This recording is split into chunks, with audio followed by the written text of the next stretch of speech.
sarcasm in a pub-like atmosphere. We're adults talking about adult topics and using adult language. We laugh and make jokes about almost everything. We don't intend to upset, but some folks have their feelings hurt easily. This is all done in humor in the style of the great offenders such as George Carlin, Red Fox, Lenny Bruce, Richard Pryor, Robin Williams, Wanda Sykes, Sam Kinison, George Lopez, Lisa Lampanelli, Chris Rock, and others.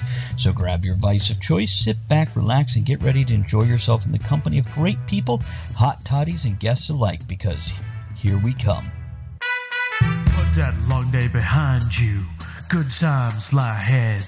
With company worth keeping, that'll bash I don't hear smile anything. on your head. Come on in, the door's open. You'll find just the finest folks here.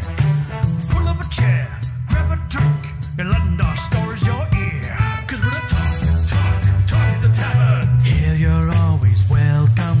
The talk the tavern. Promising beer and bedlam. The talk the tavern. Music, medicine, then some. The talk the tavern. The song's over. Here we come. Trying to decide if the poor cat's going to make it through this. It's like a massive hairball, I'm guessing. What happened? I don't know. Giraffe is having a moment where he's gargling in reverse. Oh. Okay. Hello to everybody. It is Tuesday, July 10th, and welcome to Talk of the Tavern. Today we're giving out free advice, and it's worth every goddamn penny. I am your host. I am Travis Sivart, and today my vices are a little bit of cracking for Andrea. A little bit of cracking. A little bit of cracking. Oh yeah, can't hear. Okay, let's do. There we go. You should be able to hear everything now. Can you hear him? Can you hear me? Can you hear us? Yeah, I forgot to take the things off mute because I'm using the new timer and I've got our mics silenced and I forget to turn them on. I'm just not used to it yet. But yeah, I was waiting to see what the cat was going to do. And as I said previously, in case you didn't hear,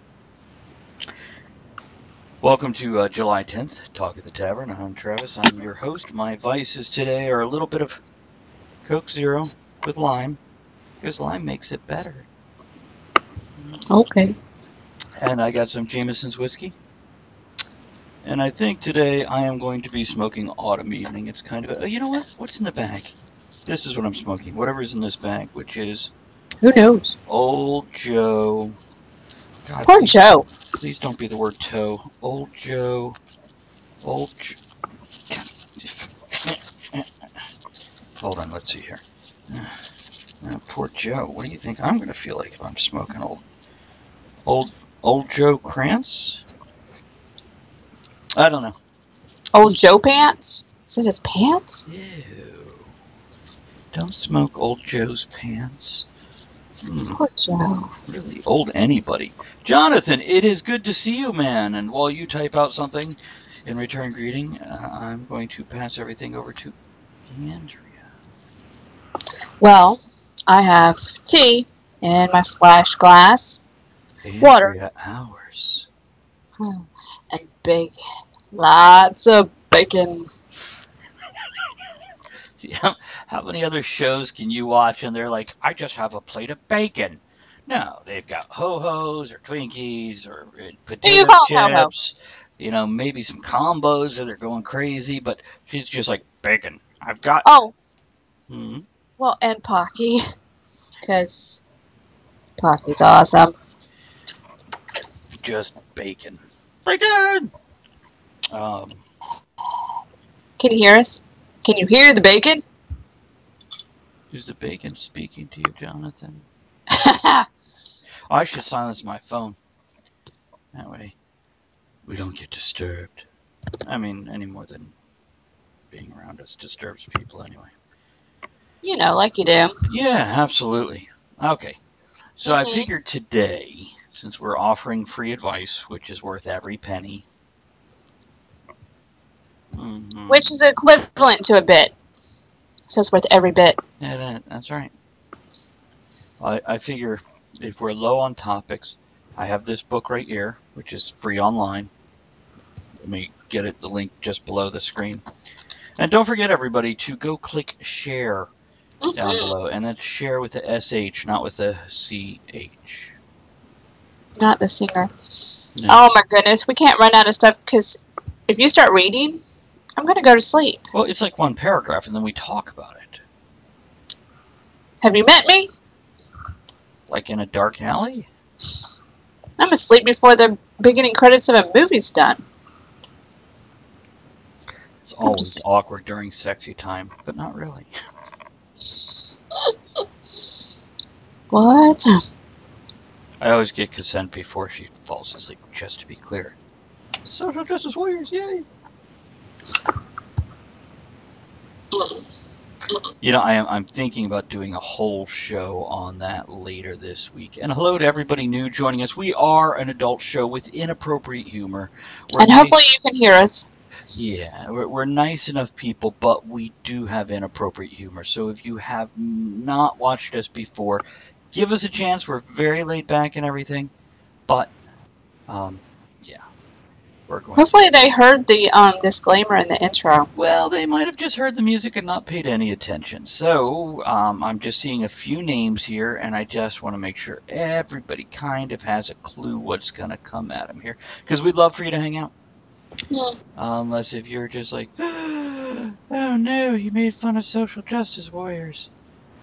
Which, by the way, my opinion of that is great idea.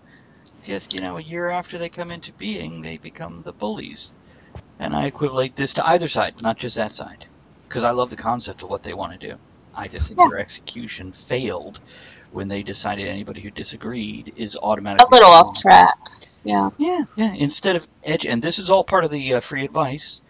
If you want to educate people to your point of view, politically or otherwise, you cannot attack them and verbally beat them into a corner and then expect them to respect you and join in your crusade. No, there are joiners out there who will just automatically join anything because they can. But the bottom line is that's not the way to... That's not the way it should work. Yeah. You don't get progress with that. No, that's called tyranny. It's called a dictatorship. Dictator. So they're Irish? Oh, Richard O'Potato. Dictator. Oh. Yeah, baby. We may or may not be joined by Elizabeth later. We don't know. She said she was going to, but she mentioned something about food. And when you have food, sometimes the nap mentions itself shortly thereafter. I think that's just for me. I don't know. It's and just so you know, I have also decided to have a drink or more. Wow, that was a bright flash. What, do you go to a white screen? No, I'm going to message Elizabeth. See if she's exciting. Okay. Oh, Babylon. Never been to. Can you still go to Babylon? Is Babylon out? 5. Well, I have never seen that. I need to see that. You know what? I'm going to do a quick. Where is Babylon located? It's in Iraq, most famous city from ancient Mesopotamia. Okay. So it's basically 60 miles southwest of Baghdad. Ooh, definitely don't want to go visit there right now. And the name is thought to derive from Bavil or Bavilim, which in Akkadian language at the time meant gate of God. Okay, interesting. Good to know. So I'm a Babylon, but apparently they no longer Babylon because they're all dead. And that would be the ancient ones. The new ones, apparently war-torn region, probably working on being dead. You're working on being dead? What did I miss? Just type. I already did. That's why I wasn't paying attention. How'd it go? Everything come out okay? What? Wait. Are you going to join us? Are you still eating? Are you going to share? Bacon! What? Bacon? Bacon. Bacon. Bacon. Bacon. Okay, I just found like my hairdresser's card. I need a haircut.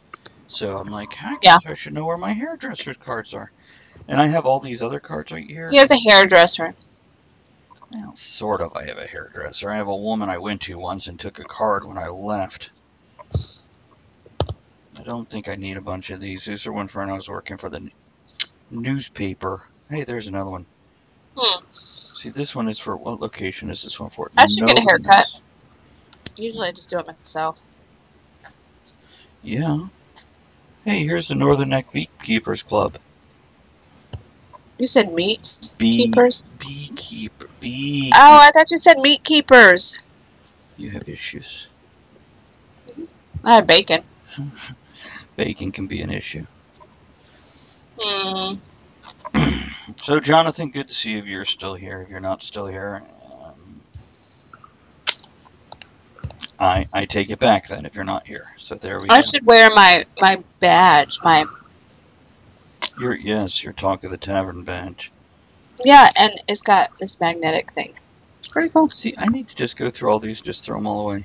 Like, I don't even really need to go through them. I just need to just take the whole stack and throw it away. Because, yeah, why? Why bother to keep any of these? Mm-hmm. I cannot imagine a situation where I'm going to be like, hey, hold on, let me call that person. Nope. Besides the hairdressers. Hey, John, good to see you. Sorry I didn't make it out to lunch in Richmond. I got the message just a little bit ago. And I sent you a text message to update you. You were going to Richmond? John went to Richmond, and he left a voicemail earlier. Apparently it came in during my nap before the show. Oh, that's what I was getting to, actually. With napper. I had a nappy. Me too. You had a nap? Or you're just... Yay, nap!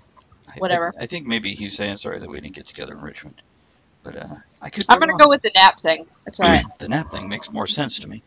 As opposed to being sorry they didn't get to see me. That makes less sense to me. But nap, I get nap.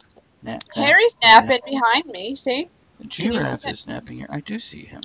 Well, I don't know if you can see that on the camera. I guess you can. Yeah, I see Harry. I mean, on Twitch. So we have that overlay. There's like random 3x5 cards.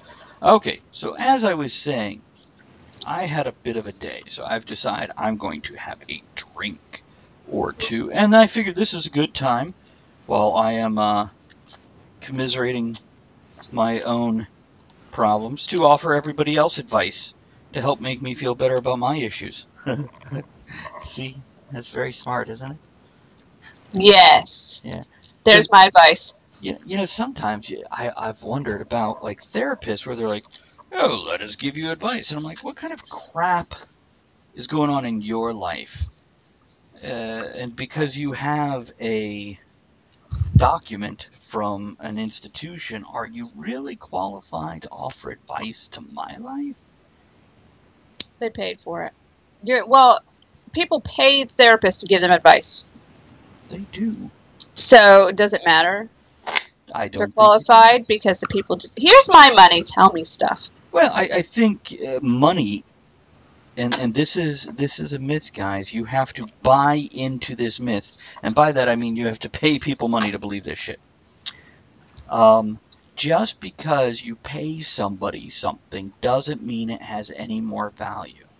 Just like sometimes when somebody offers something for free, it doesn't mean that there is no value there. And that is a social consciousness right there. So it is natural for people... I'm sorry, 1 second, Andrea, and I'll shush for a second. Okay. It is natural for people to automatically believe if they don't pay a lot for something, it lacks value. Okay, go ahead, Andrea, sorry. Yes, this is true. You're kind of programmed by society that if you don't pay for it, it's not worth it. The more you pay, the better it is.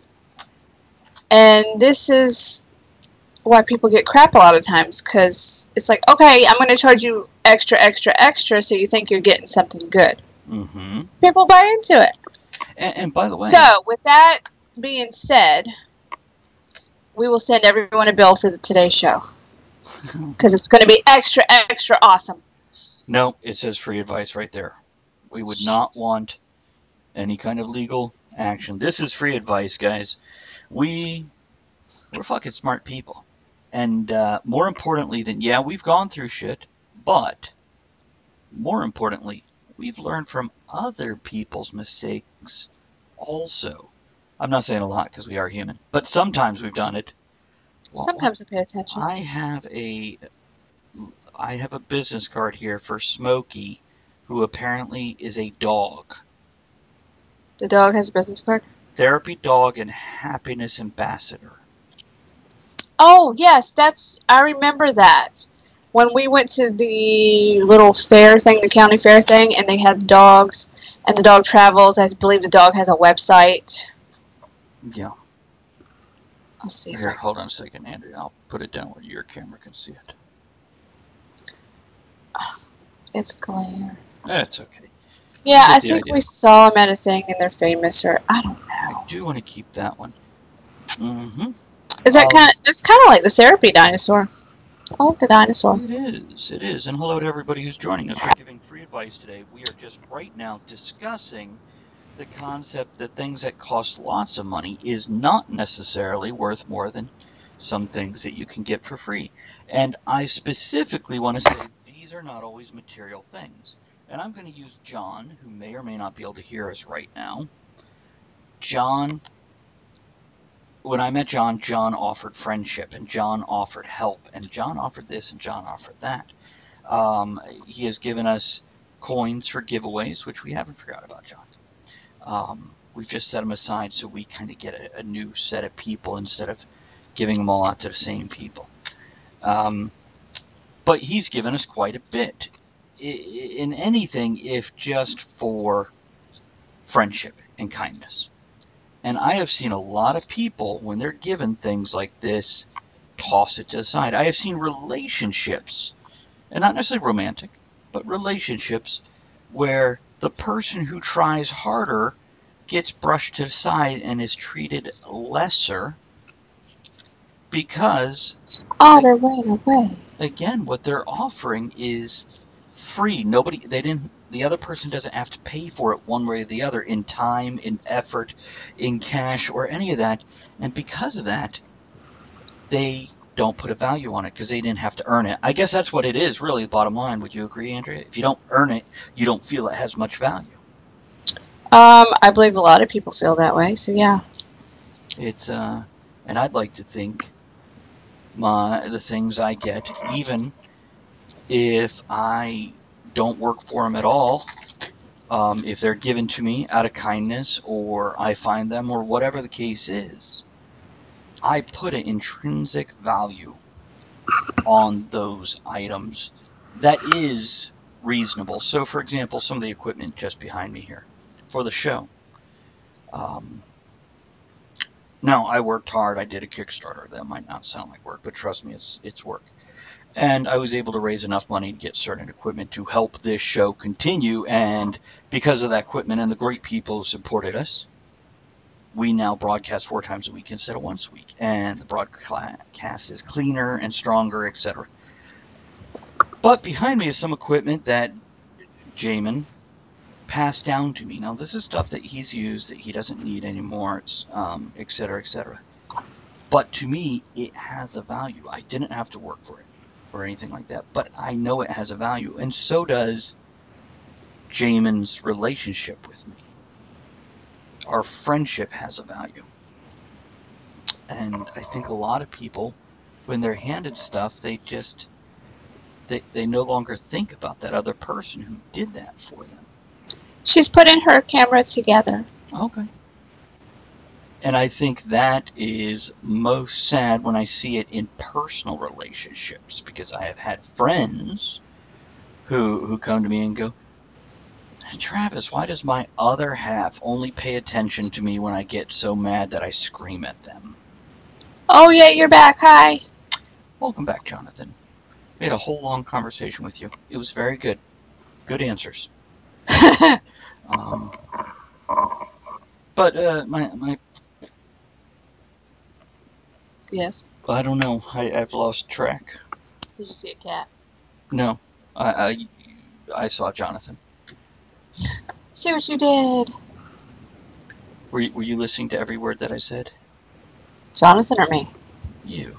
Do you know what I was talking about? Yes. The value, the relationships, Jamin and his friendship. Interpersonal relationships.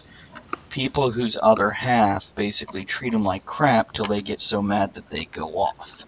And this is the most confusing thing to me, that if you are in an interpersonal relationship, why would you ever treat that person as less than awesome?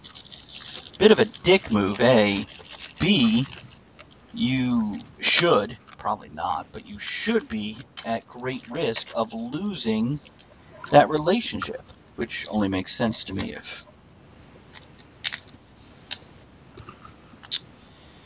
So, I guess my point, this bit of advice is, if you value something, no matter what you had to do to get it, whether you earned it or not, if you place a value on something, show that value in how you treat it.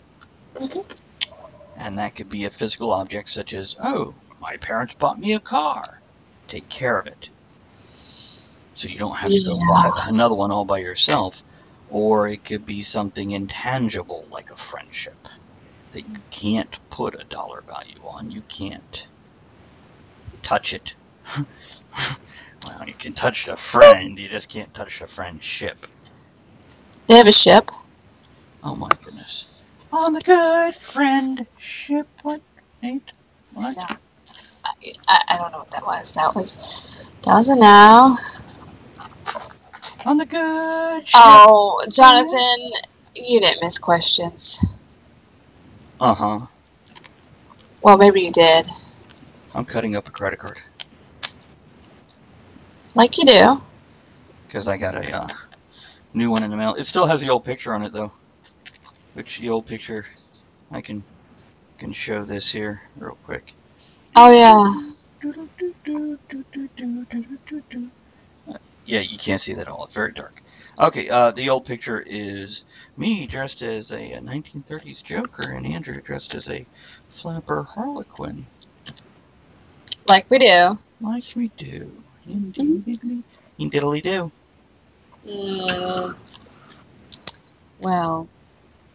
What? I don't know. Uh-oh. Pieces are sliding under my keyboard. I'm going to lose them. Oh, or the cat will get it. See, whenever the camera's on, Harry, housing cat back here, is napping. Bless you. He's never awake and being cute when the camera's on. Do you have some advice for that?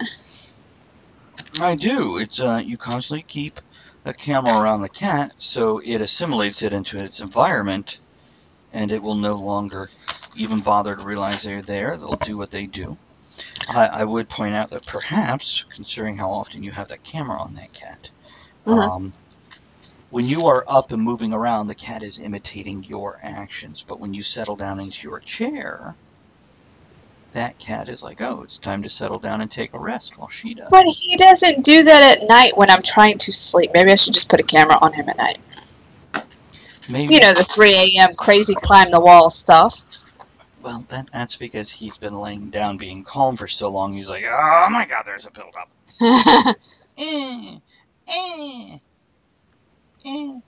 No. No. Okay, so we're giving out free advice today, guys. If you have any questions or need somebody's outside opinion of your situation, you just let us know, and we will so give it to you all night long. But it's afternoon. Yeah, well, they'll be thinking about everything we said all night long afterwards. That's what Yeah, you will. After hours. Okay, I am going to load a pipe here, and then if we don't have any questions after I load this pipe, I am going to read the first entry from 27 Thoughts on Enjoying Life, which, as I said, if you go below the screen here,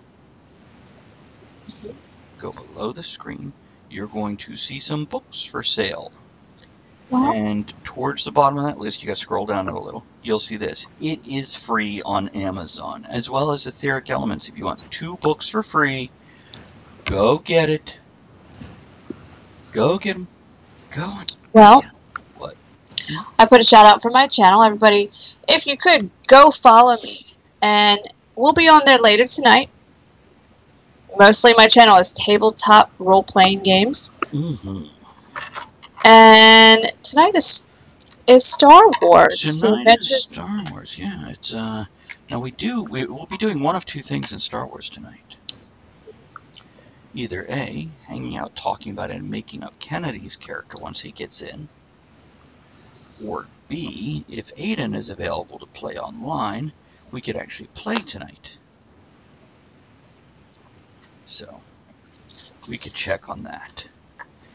And then next week we should have you, Aiden, and Kennedy available to play. Yeah. What's the matter? I'm just looking. I have a cigar cutter. I am really close to being out of cigars, so I am focusing more on pipes than cigars at this point. But today is, oh man, today is kind of a cigar day with my mood and everything. I'd give you one of mine, but you don't particularly care for those. No, like the nubs, the really strong nubs, those are fine. The ones that are actually like too thick and too long for you. That sounds dirty. Oh, by the way, here's an opening toast. Here's to sharing your experiences with others so they don't have to trip and stumble where you did. You're here.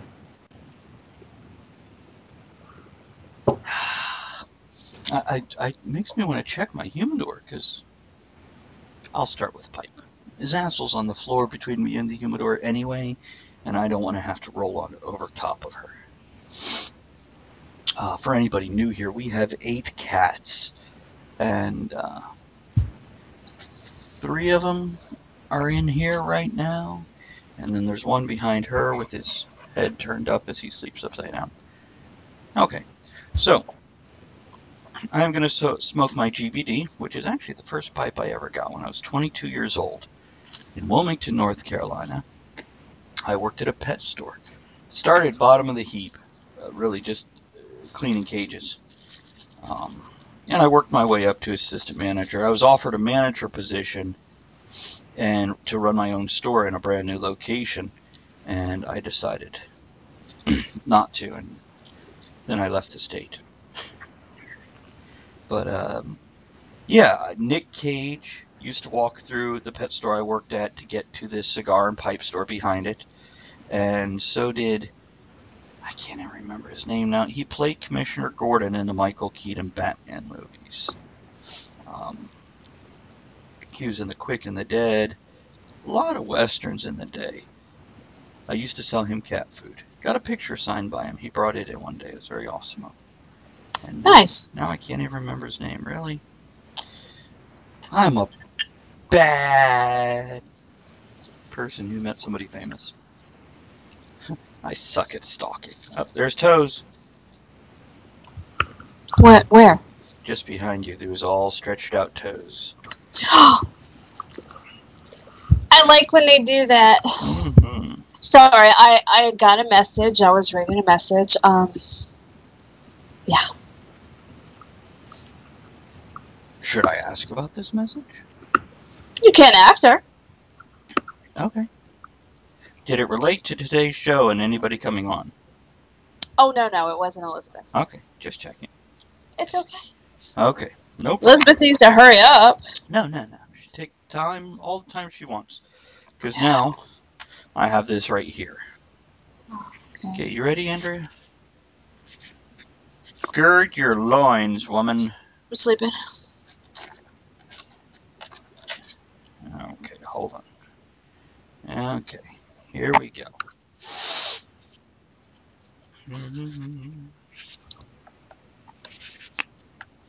Okay, this is 27 thoughts on enjoying life. First one is, thank you, Zazzle, forgive yourself. No one is perfect, and we're allowed to have bad days and make mistakes. You're no different. Forgive yourself and move on. Don't dwell on things that cause you to doubt or even hate yourself. Allow yourself mistakes and bad days.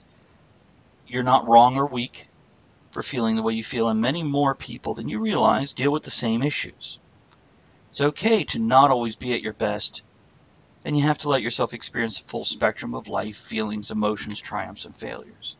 That's how we live and grow. But learn to let go of the bad stuff. Don't let it drag you down.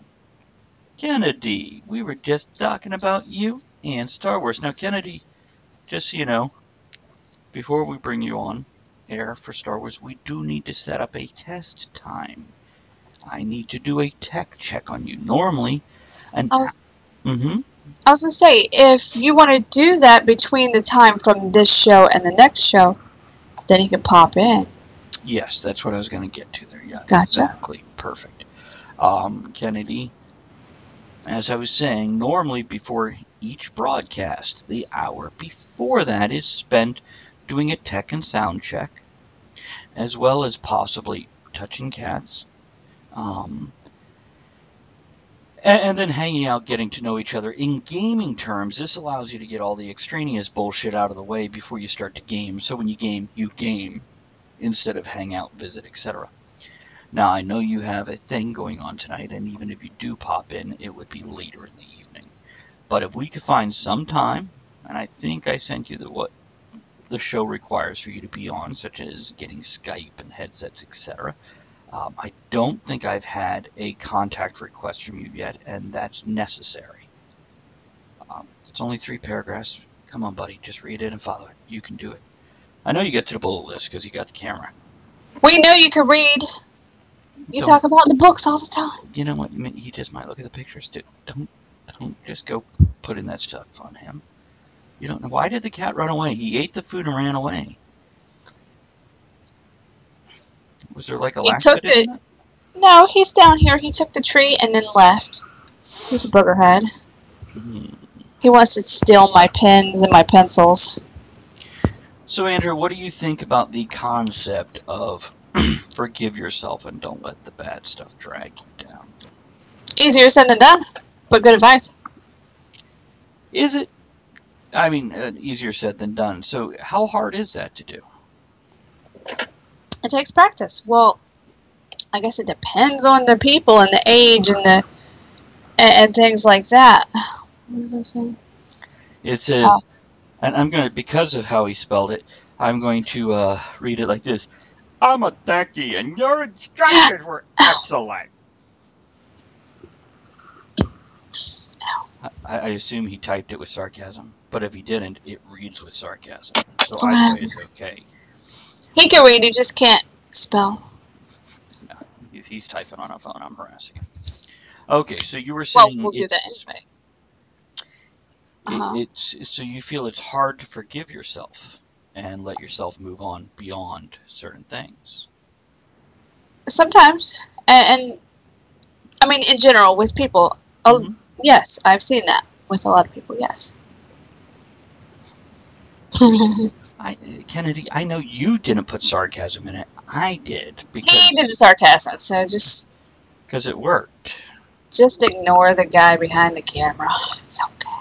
In front of the camera. What? I don't know. I was wondering who that was behind my camera, but good to know. I could just ignore him now. Creepy, though. A little bit. So, yeah, forgiving yourself. It's basically don't let what's in your head bog you down. Learn. And it is a learning process. As Andrea said, it's easier said than done a lot of times for a lot of people. It's practice. So, yeah, learn to let go of certain things. And actually, you know what? I think... What's bacon?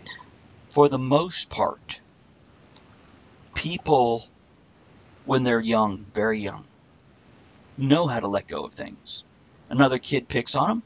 They cry for like a minute, and then they get over it and move on, and they go play with somebody else, and the next day they'll play with that same kid. They let shit go easy. But as a species, we teach our young to hold on to things because we guilt them, And we demand they pay for their mistakes again and again. Do you remember when you knocked over that milk? Do you remember when you pulled the dog's tail? How'd that feel? And we drill it into them that you're going to relive these horrible moments, or if they weren't horrible, we will make them horrible for you. And we train our children to not let go of shit and expect others to not let go of shit.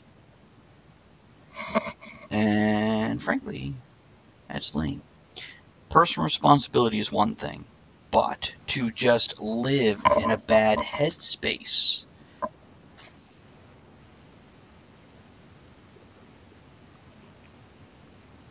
Was that all of the thought? I was just seeing if you have anything to add to this in your wisdom. No. It's just practice, and no.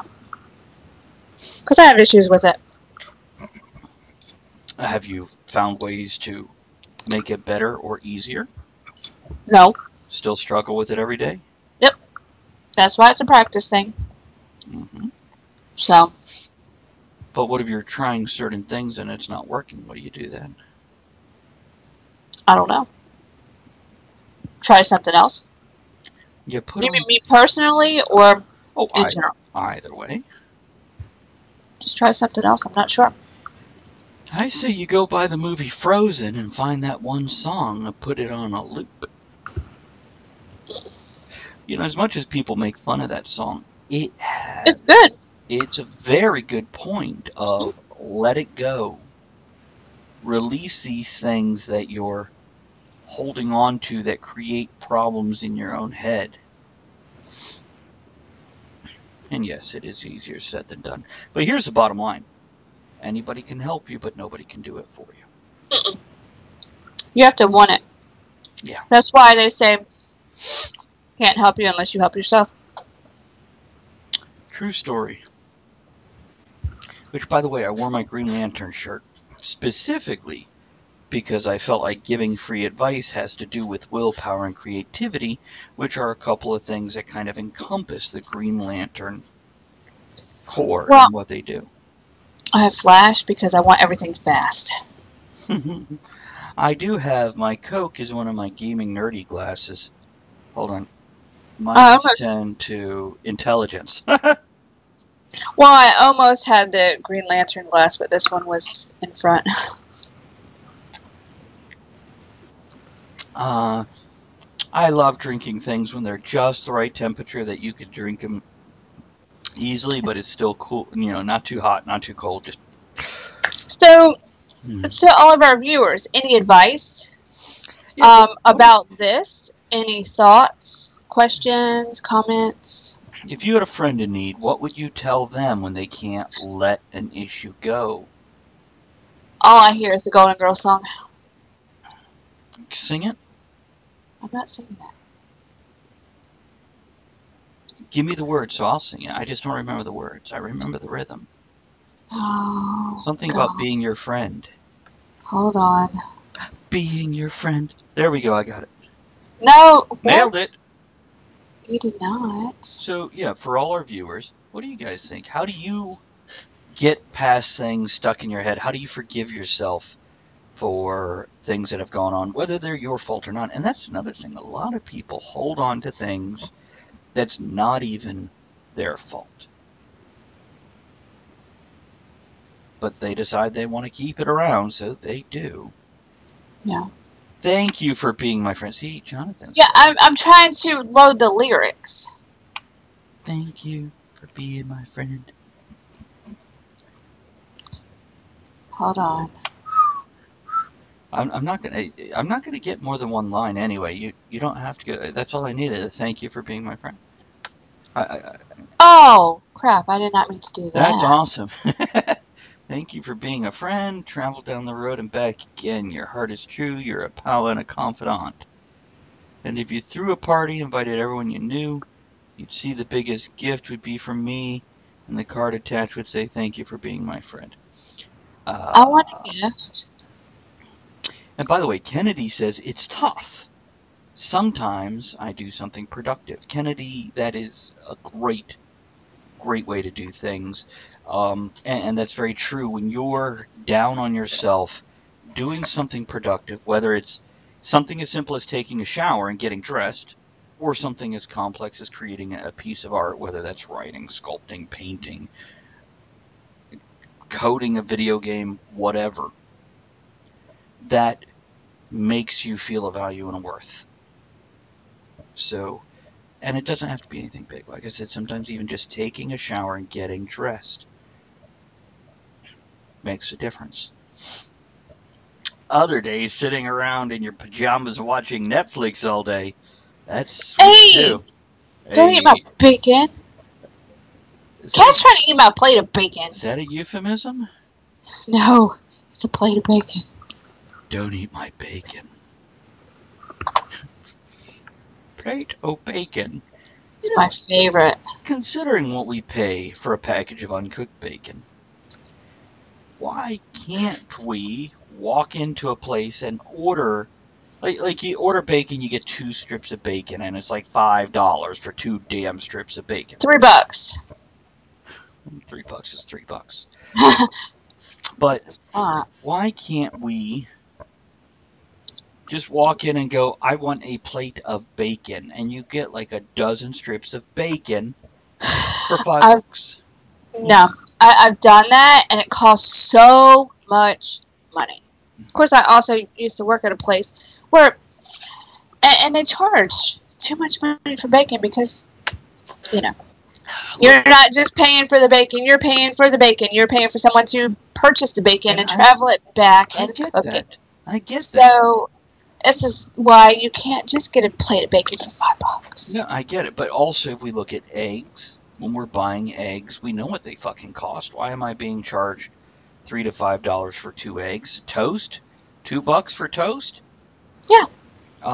You know, because someone's cooking it for you. It's a convenience. No, I'm okay with paying for the convenience. I'm not okay paying a 20-time markup for the convenience. Well, that's why we don't go out very much. It is, but I'm just saying prices should be reasonable.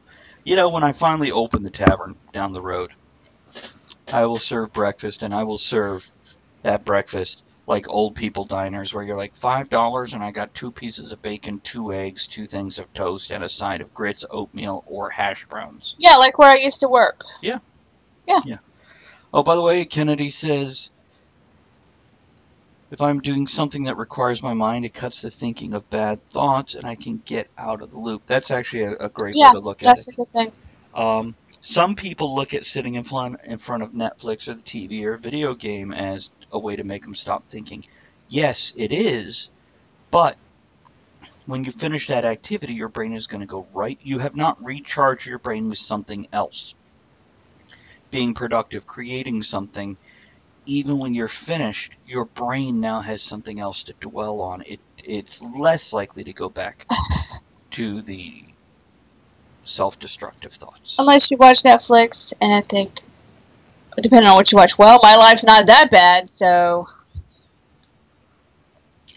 I don't know if that's a great thing. I don't know if that's a good walk away. I don't know. I do like Nailed It. That makes me feel better. That's just fun, though. That's just comedies, fun. Yeah. Now, did you start watching season 2? Nailed It. What did we... No. The very thing we're No, I put on Supergirl. Okay. I was waiting to watch it with you. Okay. See, I'm just curious, because in season 1, if you guys haven't watched Nailed It, Nailed It is a cooking show where they go, here's something a professional baker did. Now, you have 5 seconds. That's right. They give you this, like, a really small amount of time that even a professional would be like, no, I cannot be making the cake in that amount of time. Because I think all professional bakers are a little French. Well, the one on this show is. He is, that's true. But they had 6 episodes, and the nice thing about it is it was more friendly than competitive. It's definitely competitive, but I think out of the 6 episodes, there was only 1 episode where the people were assholes to each other. Yeah, everybody was nice, even though their creations came out not up to par. they were not put down or berated for it. Quite the opposite, actually. I mean, they would definitely laugh at him and laugh with him, but it wasn't. Like, oh, well, if you would have done this, or this is what you should do next time. But they know they're not going to have enough time to make it perfect. You don't have Netflix anymore? I'm sorry. And also, Kennedy says, my book group read Octavia's Butler's Wild Seed.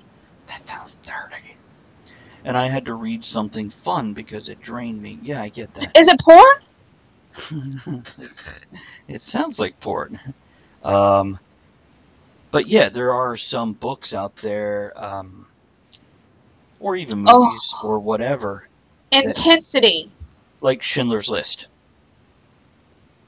Great movie, but I really only need to see it like every 10 years tops. That's too much. But there's a book called Intensity. Who is it? Dean Koontz? I don't know who wrote that, but oh my God. Stephen King or Koontz, and I think you're right. It wasn't King. Then it's Koontz. I read that, and I had to put it down for 3 months before I could finish it. It was so, I know what you mean, where it drains you. It's like, holy cow. That's some great writing, though. And Jonathan, that's great that you got rid of Netflix because you have too many projects.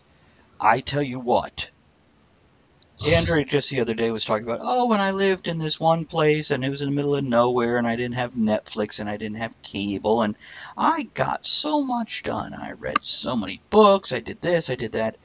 And I'm like, yeah, there's the plus side of not having access to instant entertainment. You have to make your own, and you're more prone to do a project. I didn't have a cell phone either. Yeah.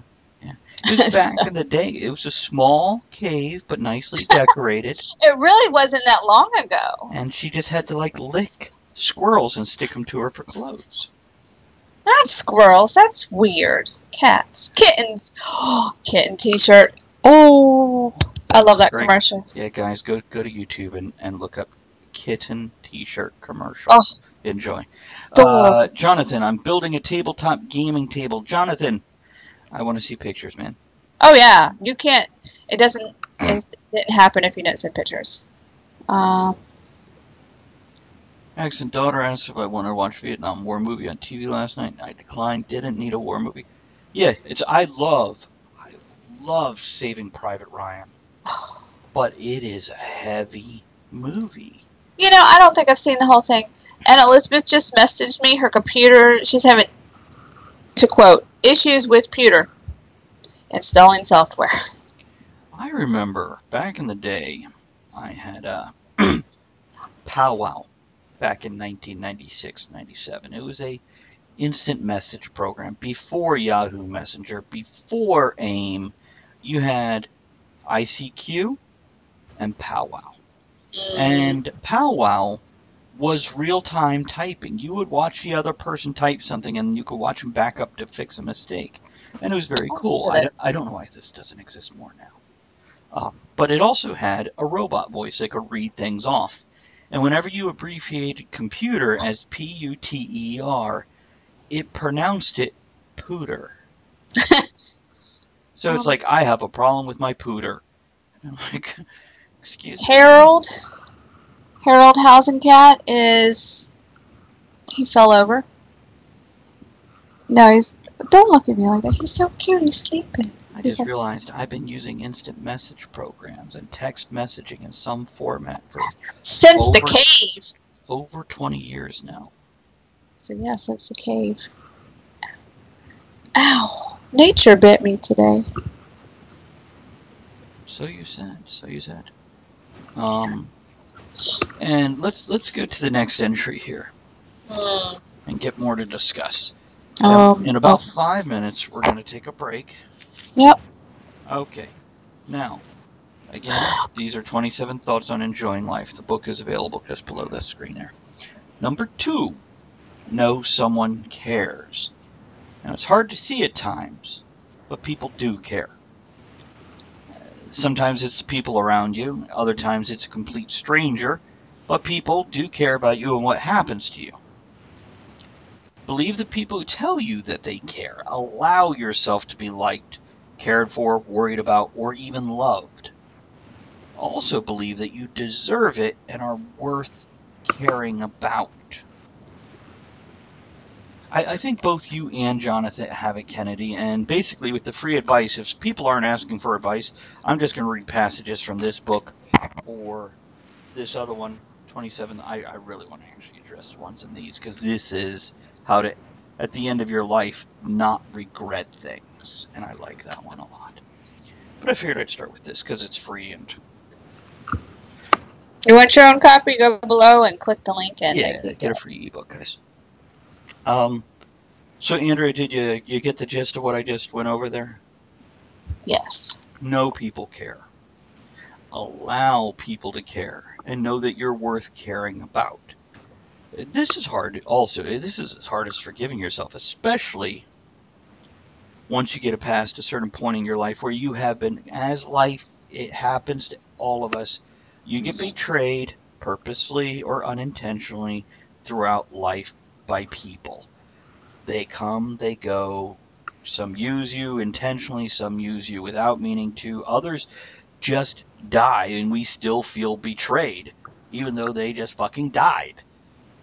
We still take it personally as a personal attack or affront, and we're upset with them. And with other people who have nothing to do with it, we will carry this shit on to the next people we meet without even knowing that we're doing it. And we make future relationships pay for what's happened to us before. Sounds crazy, but it's true. And then some other people will get it in their head that these betrayals are their own fault, and they don't think they're worth somebody caring about them. That they're just not worth that much trouble. Just checking how many subscribers we have currently. 9 subscribers.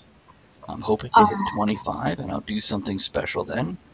It might be lick a cat's face or something. It's hard to say. Or cat. Zazzle's laying here on my desk, and she's all stretching her toes.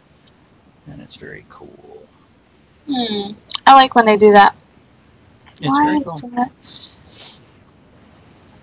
So, I'm going to do a quick toast. Here's to letting other people care about you. Here. I need more drinks, so it's almost time for break. Kennedy says the man is the child of the boy. I'm mulling that over in my head. I'm doing the equation that you just presented. And yeah, I see what you're saying. Our adult self is a product of every experience before this very moment. What I'm encouraging you to do is choose the moments that help form you. Allow yourself to have the more positive moments shape and form you instead of the negative moments. Yes. Cling to what's actually important, which is, and here's something else I'll tell you. You're no good to anyone if you're not good to yourself. You cannot treat somebody right if you abuse or neglect yourself. And that could be anything from, drinking too much to not bathing to putting yourself down. And I love a good joke that puts me down. Don't get me wrong. I'm not knocking self-depreciating humor or deprecating humor. I'm just saying you can't let yourself actually believe it. You have to give yourself a value in your own head and realize it's not just a false thing. And by the way, if somebody's like, oh, I don't know how to, we've all heard the phrase, fake it till you make it. Yes, which takes practice. It does, but it's true. You tell yourself something long enough and you'll start to believe it. This is, and I mean no offense to anybody of faith, this is how religions indoctrinate you. This is how governments indoctrinate you. This is how anything convinces you they're right without using facts. And you could do it to yourself too. Elizabeth is ready. Okay. Well, tell her 5 minutes, and we'll bring her in right after the break, okay? All Now, right. guys, if you just joined us, do make sure you hang around. I have to go throw some peanuts to the crows in the trees out here, and she has to get another drink. And we will be back in a couple minutes. I think I used 5 yesterday. We're going to 6 today. Okay, we'll be back.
Okay, guys, we're back. Bear with us while we get Elizabeth in here with us. There we go. Now, once that comes in, I have to readjust a screen so everybody actually fits on it. We can hear you, Elizabeth. We're just waiting for visual contact. Understood. Chip may or may not cooperate with that one. I was on mute. Crap. After hours. After hours. Oh, you got you. Did you get do my? that? Huh? You got my recordings, right? I did that. God damn it. With butter. We lost 5 viewers during the break. What? Did we? Yeah, we were up to 9. We're down to 4 at this point. So if you guys are still hanging out, we appreciate you still hanging out. And we'll go back to talking about this in just a minute. I still see everyone on the list. Elizabeth, would you kindly turn off your camera and start it again? Let's see if that makes it work. I'm trying. Because I got the little spinny wheel. Just click the little camera icon on the bottom and then... Oh, Did you do it? There we go. There's that face. Hey! No. Oh, there she is. Okay, good. And I don't have to adjust it, except for... There you go. Andrea's going to sit further back so her head's not cut off by her camera. You have, like, nothing from eyebrows up when you sit there. Sorry, let me fix that. I don't mind cleavage. I'm okay with cleavage. I just figured... Now talk about after hours, please. That's better. That's better. Elizabeth, what we're doing today is we're offering free advice as we discussed last night. If we don't have anybody asking any questions, what I've been doing... We're drinking. Well, we are drinking too, but also I'm basically reading a passage from this, and then I like the shirt. I'm guessing that's what you're showing off. Or, hey, great boobs, whichever thing you were showing off. I appreciate both. But yeah, we're basically reading a thing from this and then discussing it. And Elizabeth will not be discussing self-help in the way we are today, apparently. I'm helping myself right now. Yeah, you are. That sounds fabulous. Which, by the way, is valuable. It's, we're joking about it, but in all, being comfortable with yourself, whether it's masturbating or making the joke, it's worth having that level of confidence and care about yourself. Kennedy said, I just helped a couple of tourists find a tavern. Was it this tavern? Yeah, did you just get the app for Twitch and then search for Talk of a Tavern? Yeah. Okay, here's some self-help. Okay, so that teaching job had settled down. Be positive. Career has been focus. Oh, my camera's been drinking. So I've been teaching at this job, and it's been rough. When I first moved to New York, I was convinced they were sending me to the worst schools possible just to see if I could stick it out. And I just think that's just where they send people in this program, because the worst schools generally are in the most need of help. And I just always taught the way I've taught. I'm not a trained instructor. I just have a natural gift for it. And I hold a level of standard. And I just will not bend to anything else. I find ways of making it, hiding it, or making it work within whatever company I'm in. Anyway, this last semester, I was teaching at I found out, probably the worst school in the Bronx. I noticed the dance instructor because, I'll call him Eloy, he was the only other teacher that, and bear in mind, we're all artists, he's the only other one there that actually disciplined the children and actually insisted on a level of behavior, and he had a very loud voice and was bearing down on him, and I thought, okay, well, we get through the semester. I see him off and on, but I always tell him, I like you. You're one of the other teachers that disciplines their children. And he needed some help. He was calling from Texas, visiting his father, helping out his 89-year-old father. And he needed me to send him a link, and I did, of course. And he asked me, did you get a job for the summer? And I said, no, I'm really hurting. And he says, what do you do? And I gave him my few options. And he said, okay, good. And he says, if it gets really bad, he's in Spain. In a few days, he'll be in Spain teaching. It's what he does in the summer. He loves it. He says if it gets really bad, I'll give you a couple numbers of my friends, and you call them, and you can use my apartment. Okay.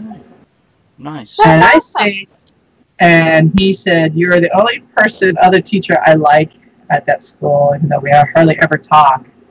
And he is very different on the spectrum of political than I am, very far. And he said a few things a little racist to me, but we have found common ground, I think, in the souls. And it's extraordinary, the generosity. And I think truly having your morale and your character and maintaining to that does make a difference.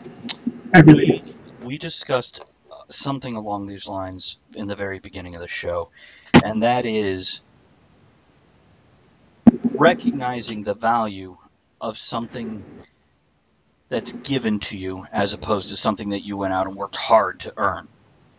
And we mentioned friendships and relationships in this package because so often, and I use John as an example from Jersey's, and how he has shown us kindness and generosity and sent you markers and given us things. And what have we done to earn this? Nothing besides show up.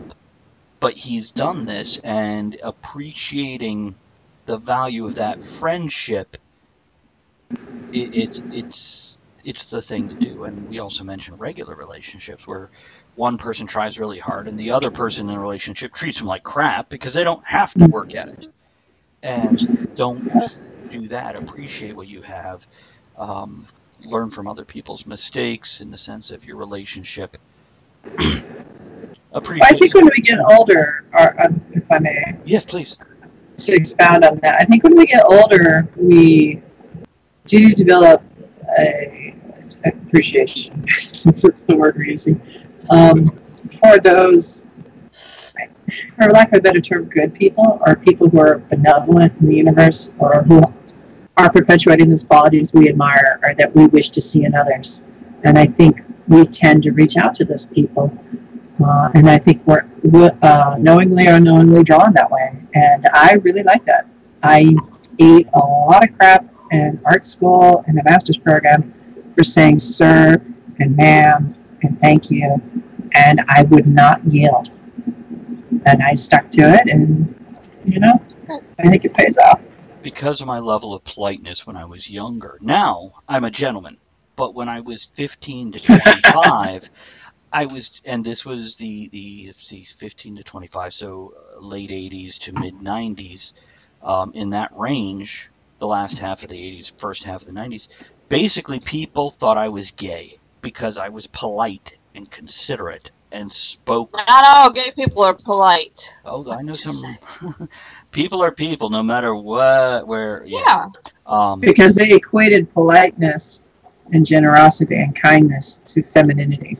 Well, they also take you as weak, and that's something I've don't ever consider my kindness a weakness, because you will be proven wrong. Now, that means I just stop dealing with that person. I just have no need for that type of person in my life where I give and they just go, fuck you. They don't even say thank you. They just fuck you and take. I don't have a use for that. So usually I walk away. Very, very few times do I go beyond. I mean, even to the point of hating somebody. It takes way too much goddamn effort to hate somebody, let alone be vindictive. Oh, I don't know.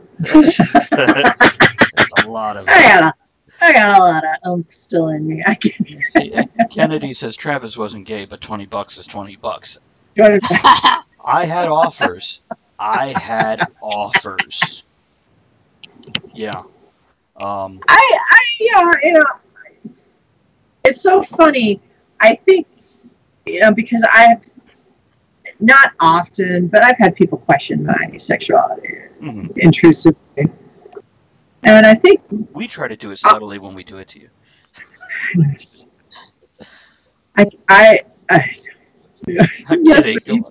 You take no kindly. People have to fit the world into a box, and everyone has their own little sized and shaped box. Yes, she does. And if you don't fit that box, they have to find a way of shoving you into that box. So this has turned very no offense. sexual.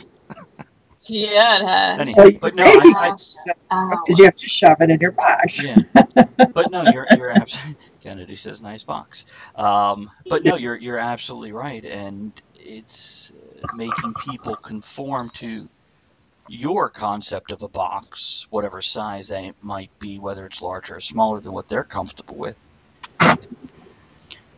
I think it's more like comparing boxes and going, look, they're both box shaped. That's a good place to start. Now, why don't we look for more similarities? And then we can discuss the differences, and maybe I can explore your box a little, and you could check out my box. Mm-hmm. Yeah, you see how dirty it sounds now? But it's still all true. Well, I was using box as a metaphor. I Limited gotcha. parameters. Yeah. Whatever. You know, And I'm not a square, and I'm not a circle, and I'm my own little shape. Trying to show not even a rhombus. Don't fucking rhombus me. Maybe a trapezoid. I don't know. Quadrilateral. I'm a trapezoid. You're a trapezoid. I'm okay with that. But see, I tend to be drawn to people with courtesy. There's just so little of it left.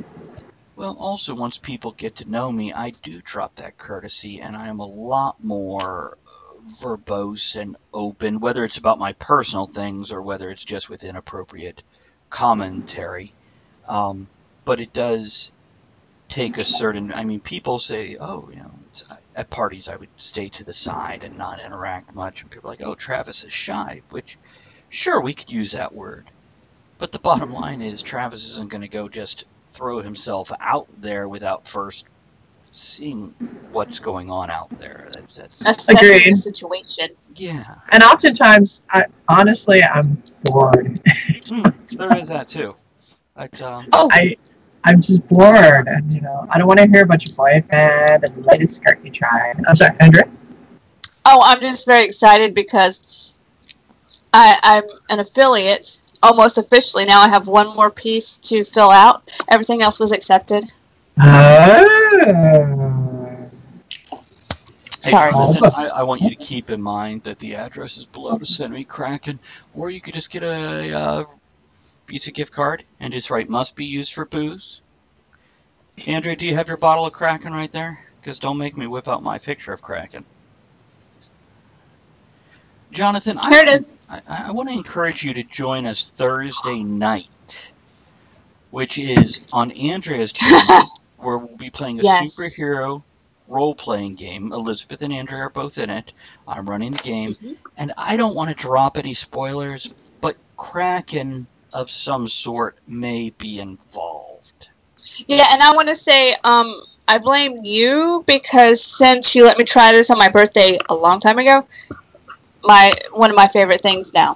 So, here's to you. Mm-hmm.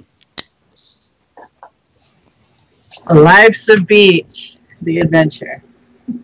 I'm so excited for Thursday. It's going to be. I'm already advertising it with the picture you drew because I love that picture. It just cracks me up. I love that picture. And we're all tan. We're all tan, and Skiggy is. No. I didn't know how rude to get. I was gonna make it, $5 foot long. I thought about making it hit the floor. You could do the after hours version. Absolutely. I'm working on a comic book cover of our characters. Oh. And it'll say after hours TM. All right. Make sure you join us we Thursday. We might make a comic book out of this. That'd be badass, man. Well, actually, if I don't want to go on about this too much, but I do want to go on about it. Sorry. No, it's okay. Because I was explaining to Andrea, with the Star Wars, we will be doing it like Star Wars movies, where we start out with Episode 1 and we go forward with the characters. And essentially it'll be a trilogy for each section of their life. And basically we're looking at 3 to 5 games per episode. So, cool. And then with the crypto mysteries, the steampunk whatnot, it's going to be like a chronicle, and we're going to have a full story, and each game will be a chapter of that story. And then with the Marvel superheroes, every game is like one comic book. Now, if you imagine in a year, they essentially kind of go through one story arc. So I'm kind of aiming for that. Every 12 games, we complete a story arc sort of thing. So we need to make comic book covers or posters that people can buy. Yeah, absolutely. Why not? And then that would make a great T-shirt. Speaking of T-shirts and merchandise, we have some for Talk of the Tavern. Andrea, I can also show you how to go in. They have posters available. So you can go in, once you have a comic book cover, so excited. You can actually create a poster for it that people can purchase. Oh, this is fabulous. I'm so excited. I'll show you how to do it. I got to throw something in there. I want to do something cool for Ed, but I'm not sure what to do. I would like that. I would like to be a part of doing something cool for Ed if I may join in with you. All right. $20 is 20. $20, 25.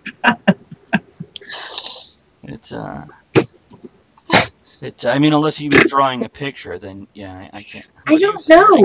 I don't know him real well. I just would like to think of him in kind. And when I worked at the beer and wine shop, I'd get like beer or wine that they liked. And I don't work at a beer and wine shop now, so. It's a great idea. He definitely enjoys different beers, different wines, different whiskeys, bourbon-based mostly now. I don't know, is he more, like, for you guys, you know, I trade you letters and cards. You guys like that because you're more artsy. I don't know. What would he like? Anything camping-related, nature-oriented. He is a nudist or naturalist, depending how you want to state that. He enjoys a lot of the same music you and I do, with a touch more, I don't want to say Motown, but that sort of thing. You know, the late 70s, early 80s. The good stuff. Yeah. No. It does, Kennedy. I agree. It's funny how each state has odd rules about beer, wine, and liquor sales. It does, and shipping it. Annoying. May I go ahead and read another one of these, and we'll have that as a topic on the table, and then we'll wander as we normally do. And welcome to anybody who's just joining us. Thank you. We're giving out free advice, and if you ain't asking us shit, we're going to read from this book, which is available for free just below the video. So, 3 is baby steps. Nothing happens instantly. Everything takes time, especially when it comes to getting your life and your head straight. Some days it comes easy, and other days it feels like it's a million miles away, and that's okay. Take baby steps. Little by little is a good pace. Let yourself build slowly and realize that every step is progress. So what this is saying, guys, is you're not going to be like, oh no, I have this issue, and once you realize you have that issue, instantly fix it.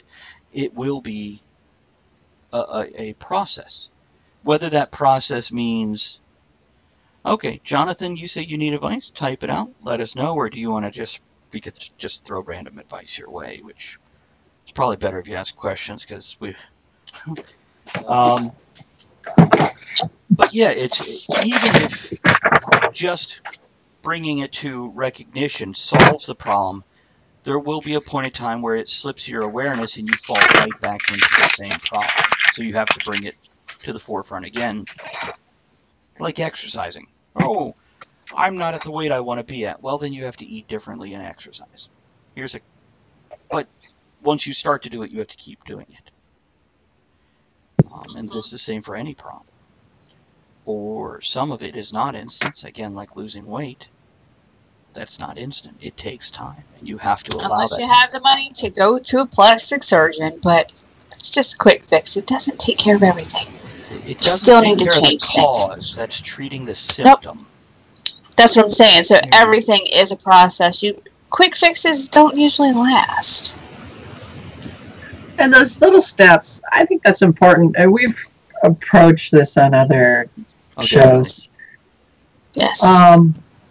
Sometimes, you know, how your room looks, how your house looks is direct insight into your psychology. So, you know, cleaning your floor, making your bed, just little things like getting through the day without spending any additional money. This can be progress. It can be, yeah. Absolutely. You know. Can we step away from this and address Jonathan's question here? Yeah, I was getting ready to say. Okay, go ahead. He asked, what do you do when colleagues and family are supposed to be supportive, but yet they tell me my associate's degree isn't a true art associate? I have an associate's in woodworking and blacksmithing. Oh, wow, really? Does somebody want to start with this, or do you want me to go and then you guys chime in? I'm going to let Andrea go first. Do you feel it's valid, Jonathan? Do you feel that it's a degree? That's pretty much where you start. I mean, I definitely want to agree and build on what you just said, Andrea. Yeah, go ahead. Jonathan, the bottom line is stop looking to them for support on this, okay? They're not being supportive. The important thing here is what Andrea just asked. Do you feel it's valid? And if you don't, then this is what you need to work on.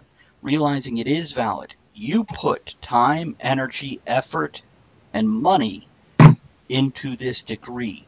It would not be offered if it wasn't a valid degree.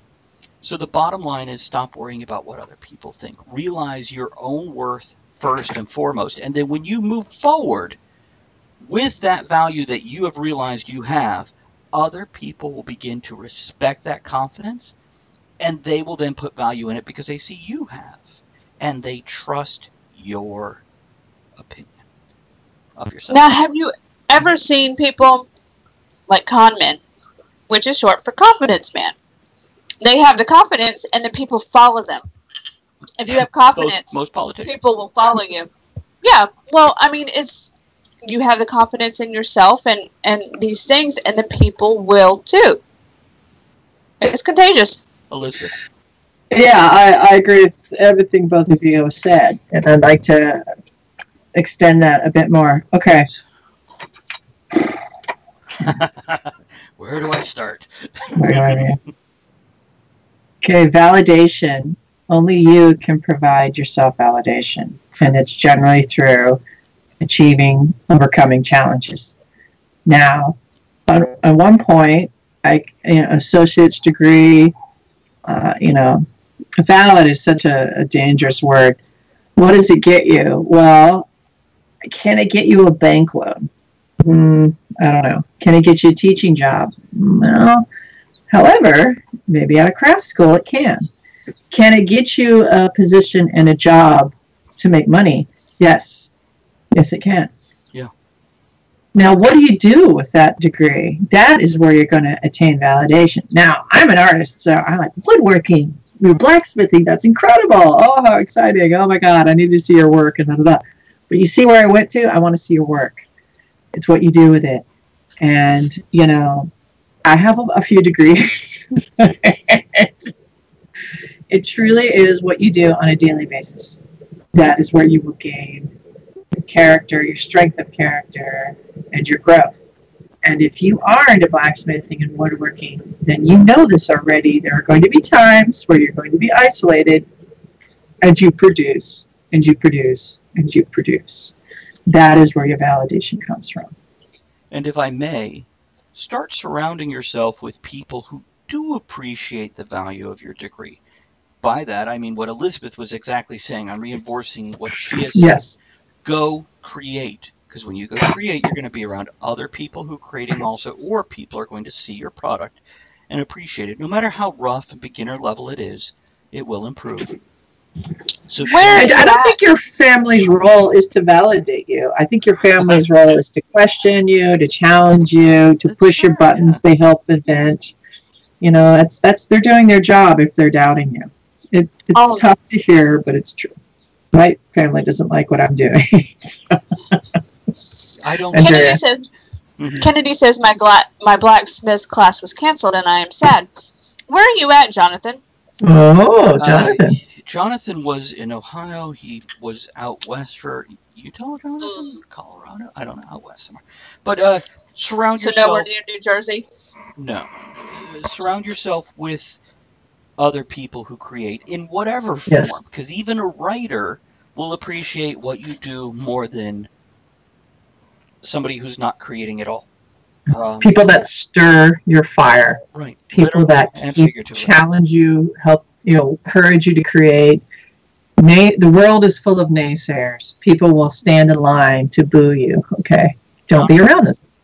What is your Instagram link? Go grab. Yeah. Go grab the link. Drop it in the chat. It's okay, ladies. Let me ask you. I have a bit of insight into Jonathan, but it might be more than what he's asking for. Is this something I should bring up for him or not at this point? I don't know what you're thinking, so I can't. Jonathan, I may overstep here, and this might hurt your feelings. You demand validation from people. I have watched you interact on the show. You want people to tell you good job and give you attention. And people will, and it's fair that you want it, but you cannot expect it. That is something that will always keep you from being the best you when you're worried about everybody else's input about you. Put your own value on yourself and realize it, recognize it, and know it's true, what we were saying before. So don't worry so much about other people's validation and approval and pats on the back or whatever. Realize your own fucking awesomeness and live it, and the rest will come. You'll find the people that go, hey, good job, I love what you're doing. And I don't mean, I'm glad you say that's what I needed to hear, buddy, because I don't want to be a dick about that. But I speak from experience because I think most of us have been there at some point in time. We're like, how'd I do? How'd I do? Tell me how I do. And people go, you're really annoying. Can you go away now? And all we want is just that little bit of approval. So it's finding that approval in yourself. Ladies, do you have anything to add to that, or tell me I'm an asshole? Either one is acceptable. You're an asshole. Hi. Okay. My drawing took off when I was in Cal Arts, surrounded by people whose name I see in the movie theater now. This amazing artist. When I stopped, and excuse my language, giving a fuck about what people thought. I'm so going to interrupt you for 1 second. Jonathan, It's Wood Podcast is Daniel. He's been on the show a few times. He does woodworking for a living. Talk to each other. Elizabeth, sorry to interrupt. Please go on. No problem. No problem. Did you get it all out? Yeah, okay. Yeah, and thanks for that, Daniel. Appreciate that. Those bits. Here's to you, man. I stopped giving a fuck about what people thought. I really did. And that's how you have to create with the boldness and carefreeness of a child. Yeah. Yeah. And you cannot... skill, hopefully. Well, more skill.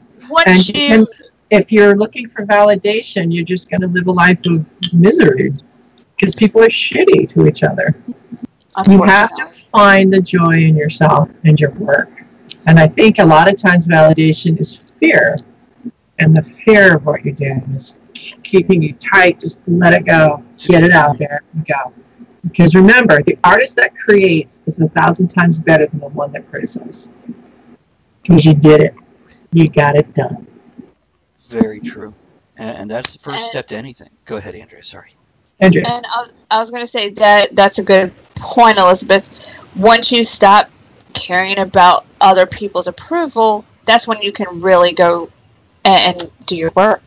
And that's hard. That takes practice. Because some people may be able to do it in a snap. Some people need to think about it every day and practice that every day. Yeah, and there's very few artists that it's a masterpiece. Now I can walk away. It's struggling, it's trying, it's working, and that's it. And that's the joy of it. And it's truly, I love the process. Probably sometimes too much.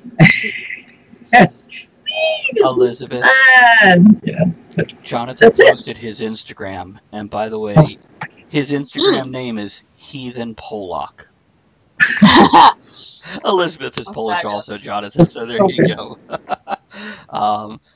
Jonathan, I'm looking for his wood. You've got a nice box. Yeah, you are. Yeah, it's very simple, but it's effective, and it looks well done, and there is nothing wrong with simple. That is in no way putting down what you've done. That is, simplicity is something a lot of artists forget about. Japanese are all about simplicity. built a culture upon it. I really like that. A few things here, comments before we go on with our things. Kennedy says, know that when whatever one creates, there's almost always someone who will like what you create. It's true. Daniel, we will keep that in mind if we need a fourth person. So absolutely, we will grab you if we want to bring somebody else in. Right now, I think 3. We're all getting enough time to talk. I worry about bringing more than that in for this type of show.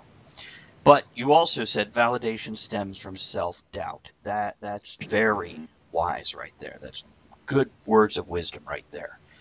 And Kennedy says, there are fans out there. You just might not know them yet. Yes. And if it's wood, it's good is Daniel's motto, logo, words for his show. I forget the right phrase of it. But, so, yeah, no, it's what you did. Simple. He's Heathen Pollock? I can't find it. Can you spell that It's for me? in the chat. So it's heathen _ and Pollock is spelled Polak. I can send it to you if you want. Yeah, we could just copy paste it over to you. Tagline. Thank I'll you, send Daniel. it to you. Yes, please. I'm paraphrasing. Oh, it's just easier I'm this send- way. It's fine. I'm sending it to you in Messenger. Oh, I put in for that job today, moving up in my teaching, whatever. Oh. Which job It's is that? going to be a nightmare. It's going to be an avalanche of paperwork, Oh, no. which is my greatest weakness in the world. Here's your kryptonite. I figured, I said to myself, hey, you can drink yourself happy. I'll drink You'll that. have money. Here's to that. Here. And I'll have health insurance so I can go back to underwater hockey. Nice. What Oh, are you drinking there, fabulous. Elizabeth? What do you got? This is a local lager out of New York. I don't know how the hell to say it. Narragansett. Narragansett? Narragansett. Okay. It's not bad. It's really good on a hot day, and I normally don't like American lagers. Oh. It comes in a pint can, and this one is celebrating the clam, and on the back, Thank God, I thought they it had give you clams a in it. clam boil recipe. Oh, I nice. mean, But no clams in the beer, right? I have had a clam stout. Yummy. Guess what? What? Chicken butt. Are you an affiliate? I'm so excited. There's the little bit thing on my channel. Yay! It just happened. Congratulations, Oh, Andrea. oh, Good job. oh, Hell of a oh. job. So tonight, And Let by us the when way, people Let watch, us relish. go ahead. Oh. And real quick, hey, Daniel, thank you Oh, for that's your great. help with that also, Daniel. Really appreciate it. yes, Daniel, here's to you. Hey, Dad. Here's to you, buddy. I am going And to be the because first of person you, to- Daniel, remember, get your swimsuit ready. That's right. That's right. That's Iggy. Congratulations, Andrew. So you went through, they declined it, you failed, and then you put it through, and within an hour it was done. Yes, I'm so excited. You know what it was? The Shit, apostrophe in my name. The apostrophe in your name, that figures, doesn't it? Over here. Damn apostrophe. But yeah, I'm so excited. Okay. It happens. That's what I was doing. Oh, okay. So, Jonathan, if you have any other questions, thank you for asking that question and opening yourself like that. Yeah, that was a It was great helpful. one. It is. It's across the board something I think most people have to learn, and the few rare people who don't have to learn it, I am so envious of them. Yes, Elizabeth? I want to add one more thing, Jonathan. When we talk, say, surround yourselves with artists, people that create, talk to them too, and don't just talk to them about all the positive stuff. All of us are struggling. All of us. All of us have. Many of us, maybe all of us, have decided. Someone told me the term lifers. We're creating no matter what. We're hoping to God we can make some money at this, but we do believe in the power of art. We do believe in the positivity and the effect of it. And it is difficult to do. And we are all having our own hells and struggles that we deal with on a daily basis. But join together.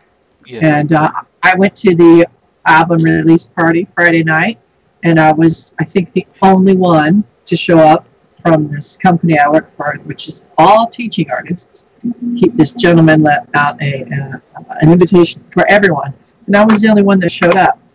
And I said, "Is it the job of an artist to support other artists?" It is. Now, I didn't spend money there because I'm broke right now, but I Instagrammed it, I shared it, talked about it on the show a few times, and I was there. Invaluable. That sharing of other artists or your own art, and I want to interject this.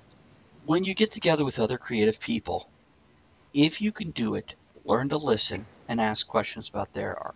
If they never ask a single question about yours, move on. Let that happen. And it's okay also to ask help, too.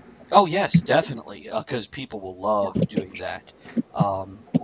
But realize that some people just don't give a damn about what you're doing. They only want to talk about themselves. We have had people show up as in the chat on this show who, if I don't respond to them and talk about them, they leave. They are only here to get attention. And some people are that way. But so learn to ask questions, and you'll learn a lot. And also, it will come across as that quiet confidence where you don't have to talk about yourself all the time, and seek that validation and approval from anybody who'll give it. Yeah. I also want to encourage art in simple things. As a woodworker, there is nothing more beautiful than a cutting board. A simple square or rectangle of wood, which is ultimately simplistic, but so functional, and people will use that piece of art as a functional item on a regular basis. And I want to read a few comments of you ladies. I want to let Elizabeth put her earpieces. Elizabeth, after you two comment on anything you like, I'd like to read a few comments off.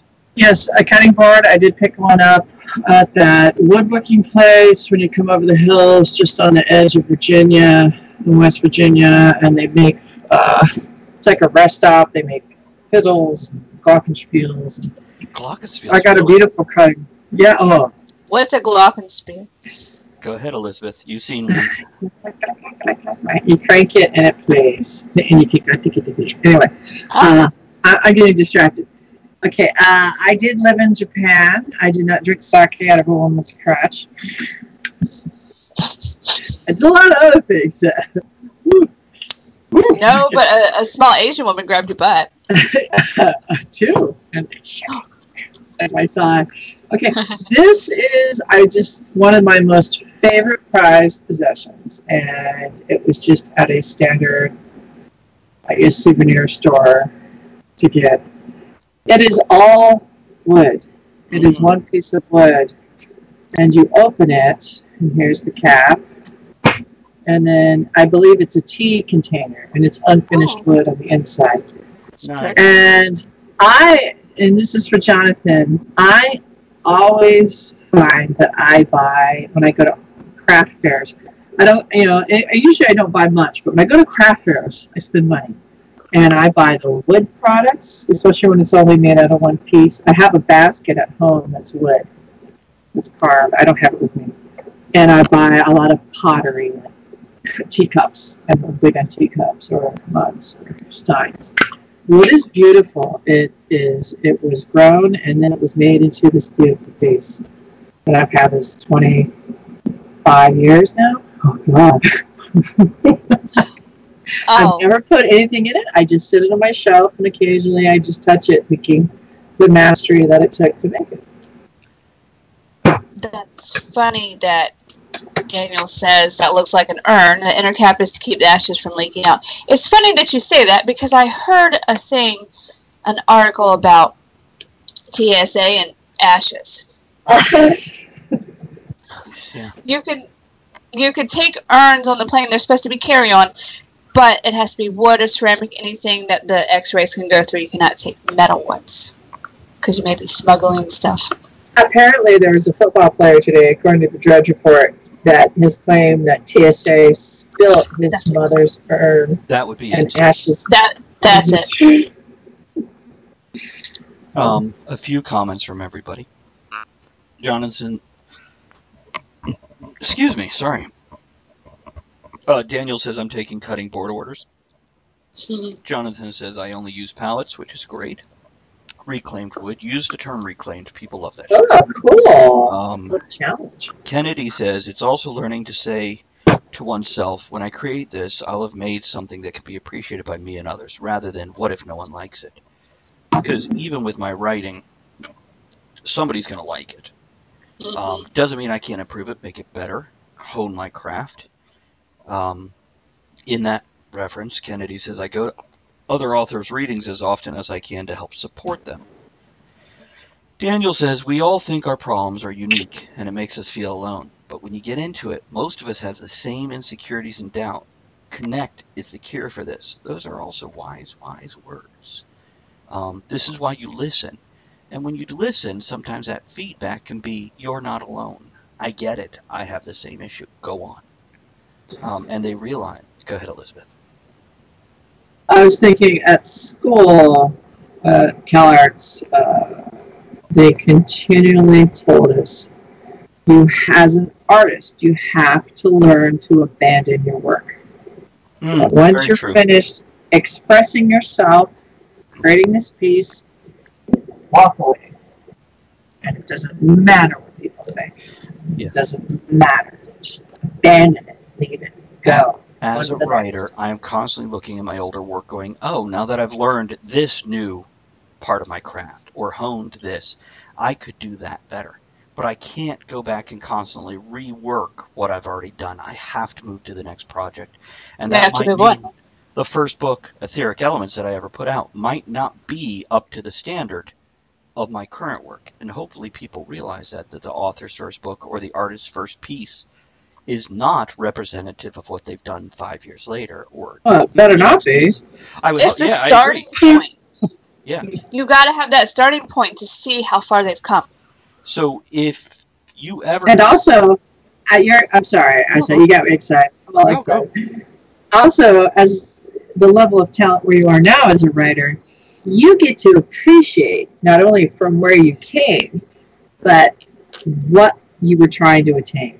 Because you're so farther now in your skill. And that's a really magical, fortunate place to be. Yeah. And walk away from your creation. Let it go out into the world. Yeah. You're done. And this working from the other side. Oh, thank you, Andrea. Appreciate that. It doesn't do the noise. Okay. JDM Madhawk is Jonathan Daniel. And he got a degree in blacksmithing and woodworking, so he could definitely use some networking. Jonathan, feel free to answer Daniel's question there about how long have you been working with wood, etc. And you guys, chat in the chat. We won't necessarily read it all off if you're having a conversation between yourselves. And you feel it. Also, if you'd like, if you click on the name, it'll say Whisper. That is sending a message to them instead of in the whole chat, so you can also do that. We encourage you to chat in chat, but yes, if it gets to a point where obviously it's just a conversation between you two, please feel free to take it to Whisper. If you're exchanging, like, addresses or phone numbers, do that privately.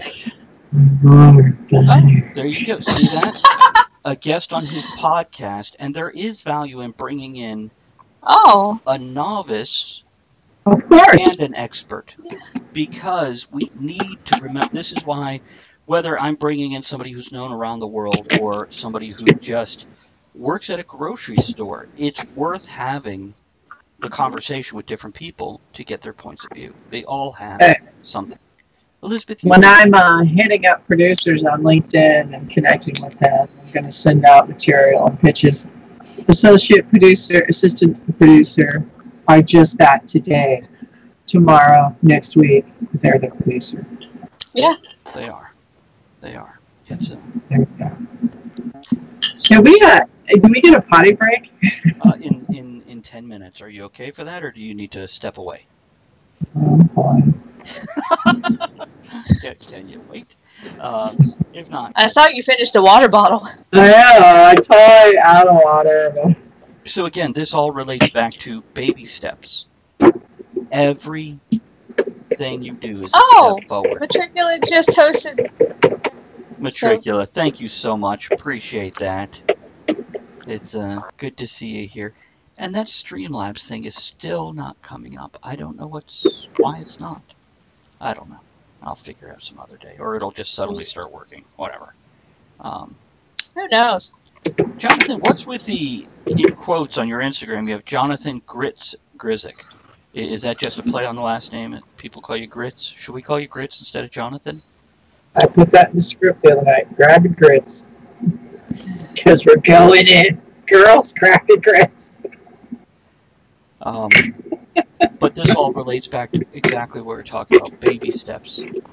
It's never instant. It's a process, and sometimes it moves quick. Sometimes it is just producing the next thing, and that next thing might be cleaning your wood shop or your desk or whatever your studio is where you do your work. And that next step might be finishing a project that you've been working on. Kennedy says also... Okay. Mm-hmm. Oh, sorry. It's okay. Real quick, military call sign is Grits. That's cute and delicious. Kennedy says also note that if you smith, there may be a place to teach or demo by you, a museum or historical site. And I will assure you, Jonathan has his thumb on that because he does medieval reenactment and whatnot. At least from what I've gathered, he does. See, Grits. Overdrive, good to see you. If you have any questions or need advice, let us know. Otherwise, feel free to join in and throw your own advice in as we address certain issues and comments. Now, as far as Grits, all I've ever heard is girls raised in the South. Am I the only one that's... Okay. I just like Grits. I wasn't raised in the South, but... Well, I mean, when I see Grits, that's what I think of, because there was like this whole thing, it's T-shirts or whatever, and that's what it stood for. So there you go. Oh, God. Girls raised in the South. Like an SOB. Yeah. South Florida. Okay. Pour me a drink. Don't tell me what to do! On our last break, I went and threw out a bunch of peanuts, and now I have a half dozen crows in the front yard enjoying my nuts. Okay, so this is a little off topic since we're getting close to bathroom break. I thought it would be funny. Okay, so I've been perpetuating this experiment. I've been talking waterbeds and cat food near my phone, and yet to no avail. No, nothing has come up. However, regarding our last night's conversation on YouTube, Super Mario Brothers came up. Mm-hmm. And I watched the CinemaSins Everything Wrong with Whatever. Yeah.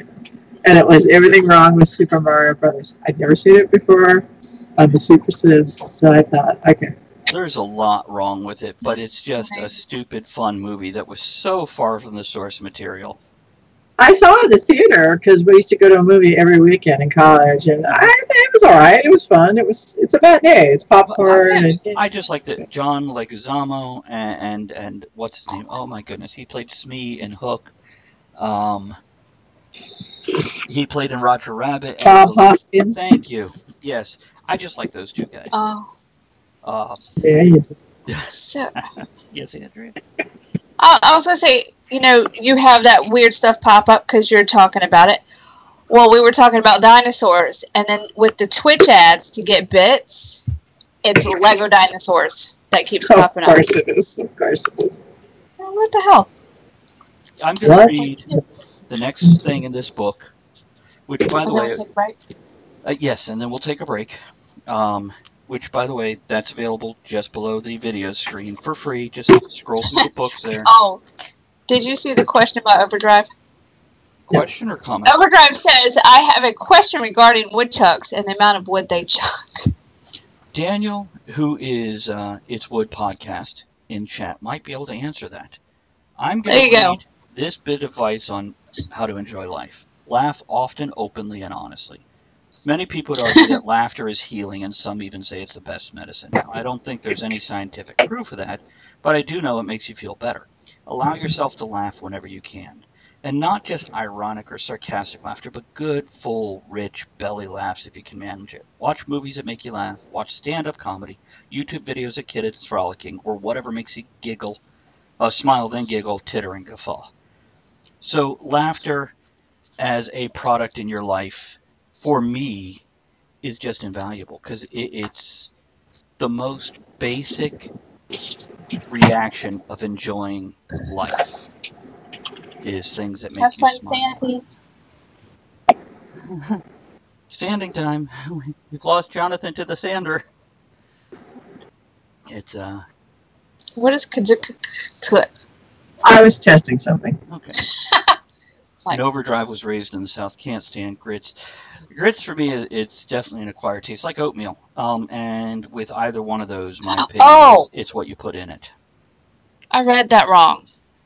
What'd you read? Because the print is so small unless I lean for it. I thought it said, I was raised in the South. I can't stand girls. Well, that would be okay, too. That's a whole different... You could have a Wow. rough show because, 66% of us are female on this show for the moment. It varies. I don't like grits either. It's like eating sand. Always laugh. No, that doesn't sound contrived at all. LOL. It's like saying, "One, enjoy life, have fun." It's that simple. It kind of is, though, isn't it? And welcome back, John. But it still takes practice to enjoy it. You got to consciously, a lot of times you got to consciously make sure instead of looking at the bad. I think it's healthy. They say it lowers your blood pressure. They say it's a release of some sort. I think it keeps me sane, and I think it helps morale. I get in more trouble with more jobs, because my kids get out of. They know it. They figure it out quick. If they can make me laugh, It makes a huge difference, doesn't it? But Well, think about it. Think about it. On the worst days, I'm on the subway or the train, and you hear people laughing, like honestly laughing, not being mean, but just being silly with each other. It is so refreshing. It is so uplifting. It reminds us that we're all human. And I truly believe when you go to heaven and the gates open, I think, in Valhalla and the beer, I think people cheer and there's laughter. I think those are the sounds you hear. Overdrive says, "Is laughter your official prognosis?" Prognosis would be that's your problem. Yeah, That's $20, $20. Prescription. Well, yes, Andrea? I would hope there's laughter, in the wherever, and not cherubs with them damn harps. I'd rather hear laughter than harps. Wouldn't that be a beautiful heaven? Just a place full of laughter. It's like a giant comedy club. Oh, that would be fabulous. Where do the people that get easily offended go? I have gotten paid to be a ringer in audiences for people's films and shows, because they always say, you laugh at the right time. So I've been paid to do this. And there is actually in sitcoms when they have a live studio audience, they put plants in the audience who laugh loud and raucous to trigger the other people's harps sound nice as well. Because the sign doesn't always work. Yeah, that's right. Oh, The Good Place. That's funny. Great Frozen TV yogurt. show. I'd be happy with all that. There's frozen yogurt. Oh, yeah, there's frozen. I'd be happy with that. Any kind of verbal exhalation, Yeah, cheering, laughing, all of it releases endorphins, increase pleasures in your brain. Or your Brian. Either one. It's okay.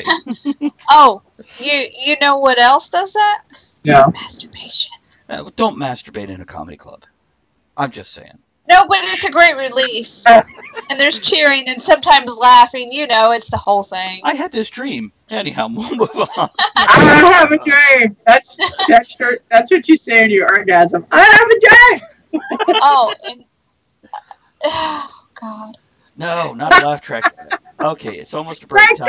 time! Which I don't need a break. I'm going to hang out with these guys while you guys step away here whenever you're Oh, ready. God, says, okay, I can type with one hand. Time to cheer up. I hate laugh tracks, Overdrive. I hate a comedy that insists when they tell me when to laugh. But then again, I'm the guy in the theater that laughs first at something that the other audience takes 2 to 3 seconds to trigger a laugh, because I swear it's my laughter at that moment that makes them realize, oh, there was a joke there and I just missed it, but that guy laughed, and oh, I get it now.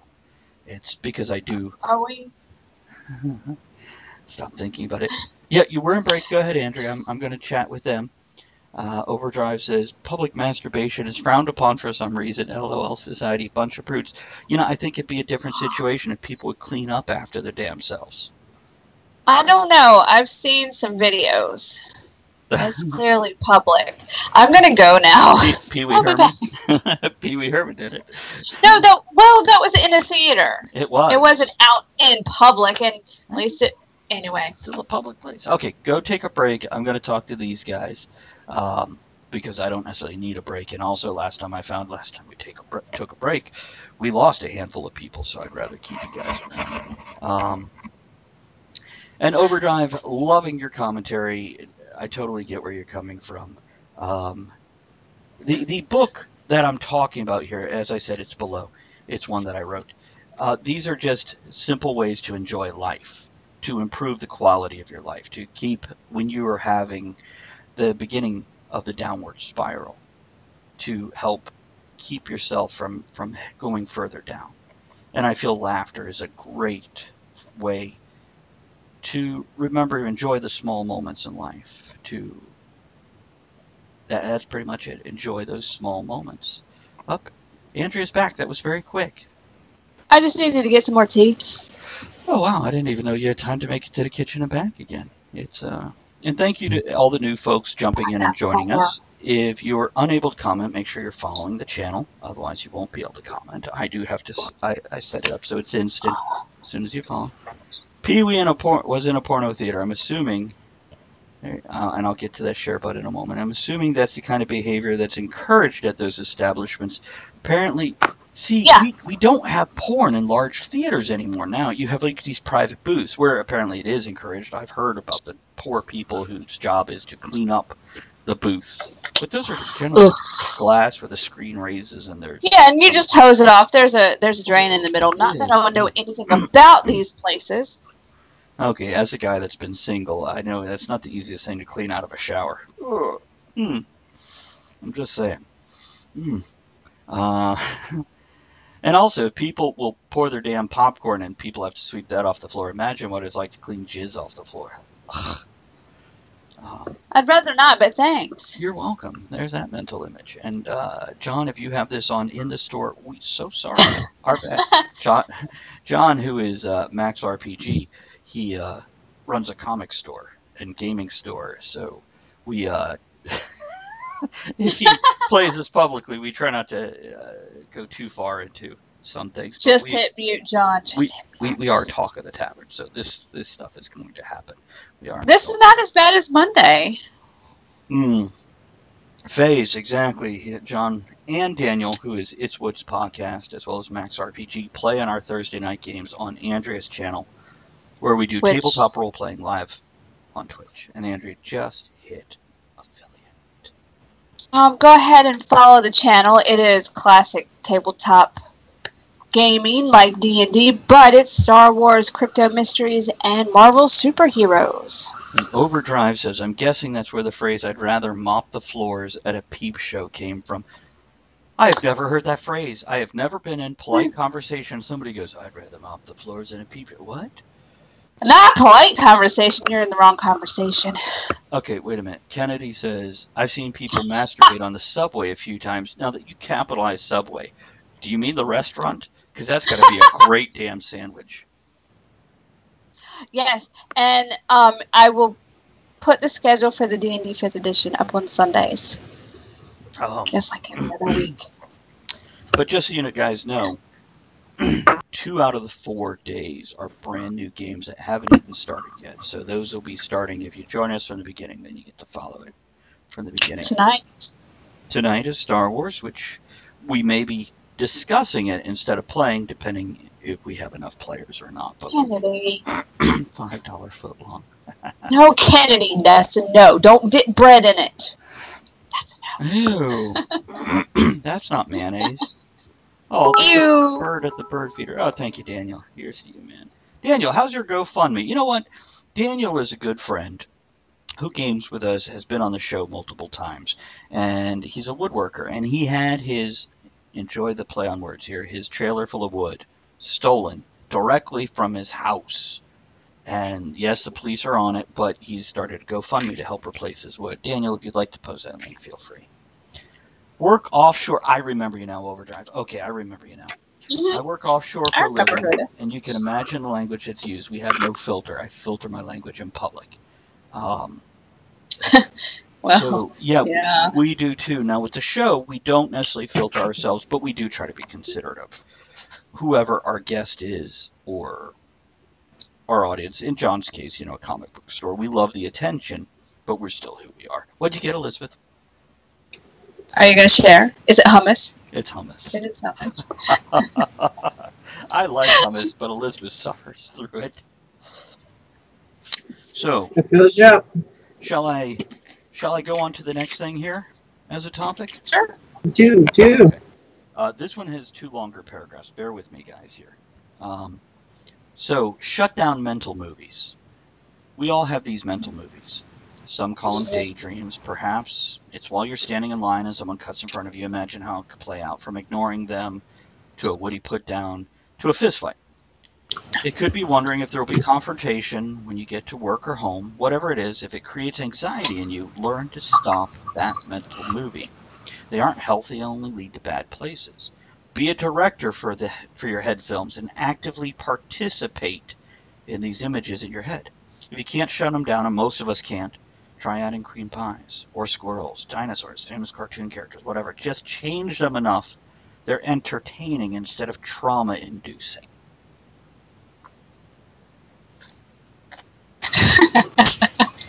I can't. Which part? Cream pies. Oh. That's not what I meant, but yes, that works That is too. a different kind of Going back to daydream the theater altogether. things.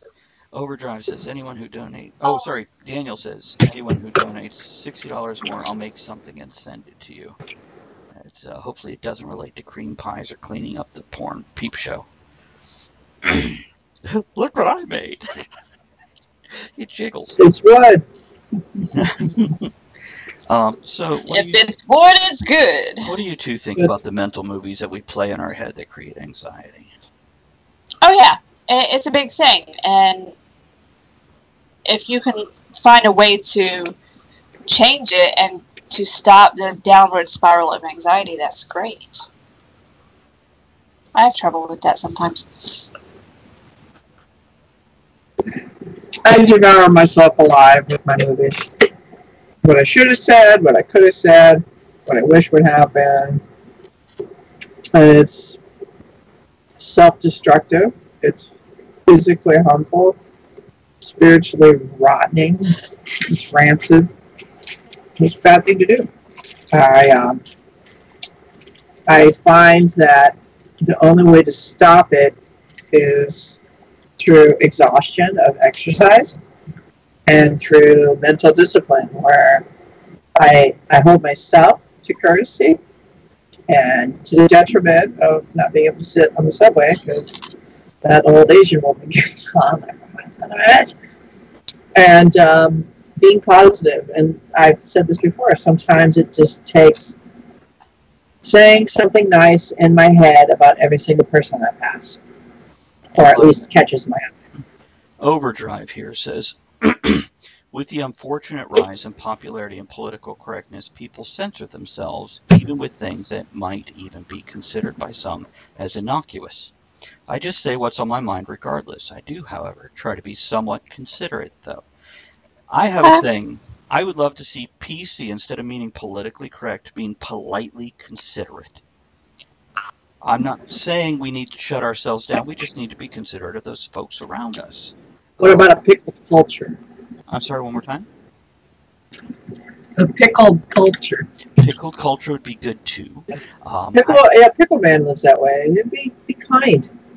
And for those of you that don't know, Elizabeth runs Pickle Man Productions, which is family-friendly horror, as well as many other things also. And do you have Pickle Man right there?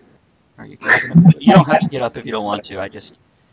If you had them on hand, no pun intended there.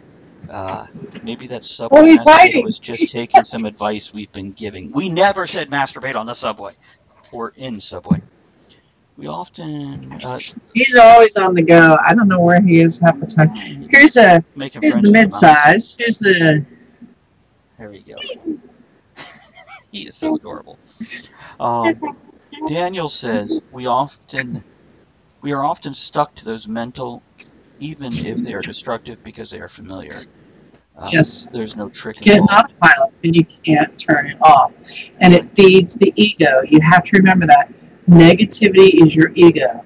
And it's getting attention, and it's taking you away from all those other things you want to do, including writing and creating. It's just like, it doesn't want to be shut off. Daniel went on to say, if we try and step out of that treadmill, there is risk. You have to be vulnerable, but through that vulnerability comes intimacy. Not sexually, Travis, apparently. He's got a thing with sexuality and me. That's cool. I appreciate it. Me too. But thank you. But when we are intimate, we are open up and share, connecting to each other. I agree. And can I say intimacy? I'm glad Dan brought that up. Hi, Dan. Truly, and I've done this before, and I tend to exaggerate and use hyperbole for the enjoyment of the story. But I do intentionally. I wait. Kind of have to wait for the right time when I'm teaching kids, and these city kids, in New York, there's no privacy. They see it all, they hear it all at much a too young age. So, they're not allowed afforded childhood. The luxury of childhood is gone. But it's still there. They're still children. And so I awaken these moments of humanity in them, and I show them commercials, and you two know. They're so beautiful. They're so... about that, yeah. And you've even shared some of these, and we had the same reaction. There's an ad agency. They do commercials for John Lewis. It's a store in England. And the ad agency, I usually show the Christmas commercials from about 2011 through 2018. They are mini films, and they are just precise and beautiful, and they stir the humanity in them. And I show them to these children, and usually there's at least two that break down and they're crying. Some really cry, and I always afford them space, and I call the class, and I say, and they'll say, Miss Elizabeth, she's crying. I say, yes. There's a release. Let's allow her the time to do so, or even him. And then the crier learns it's okay to cry, and the watchers learn it's okay for others to cry, and then it spreads. And by the end, almost everyone has had to shed a tear, and they all feel human. And I remind them, it's okay to be sincere, it's okay to be vulnerable, just choose with whom you do it. Nothing wrong with being real. Just remember, it's a cruel world, so choose your own. You don't have to yell all the time. Overdrive. Go ahead, Andrea. Overdrive says, I'm in New York, working off of Long Island. How the hell do you deal with the traffic around here and the insane drivers? I ride the subway and deal with the insane people. Well, here's my advice for that, Overdrive. Since you are, around Long Island, go get a Long Island iced tea that they're famous for. That's what I did. I'll drink to that. It's and if you can, find like a little diner, get a Long Island iced tea and real cheesecake. Oh. Overdrive. My advice is it could always be worse. You could be in a subway with no air conditioning, with strangers touching you. So, enjoy the car. Enjoy parking on the freeway. Overdrive says. And drop me a message.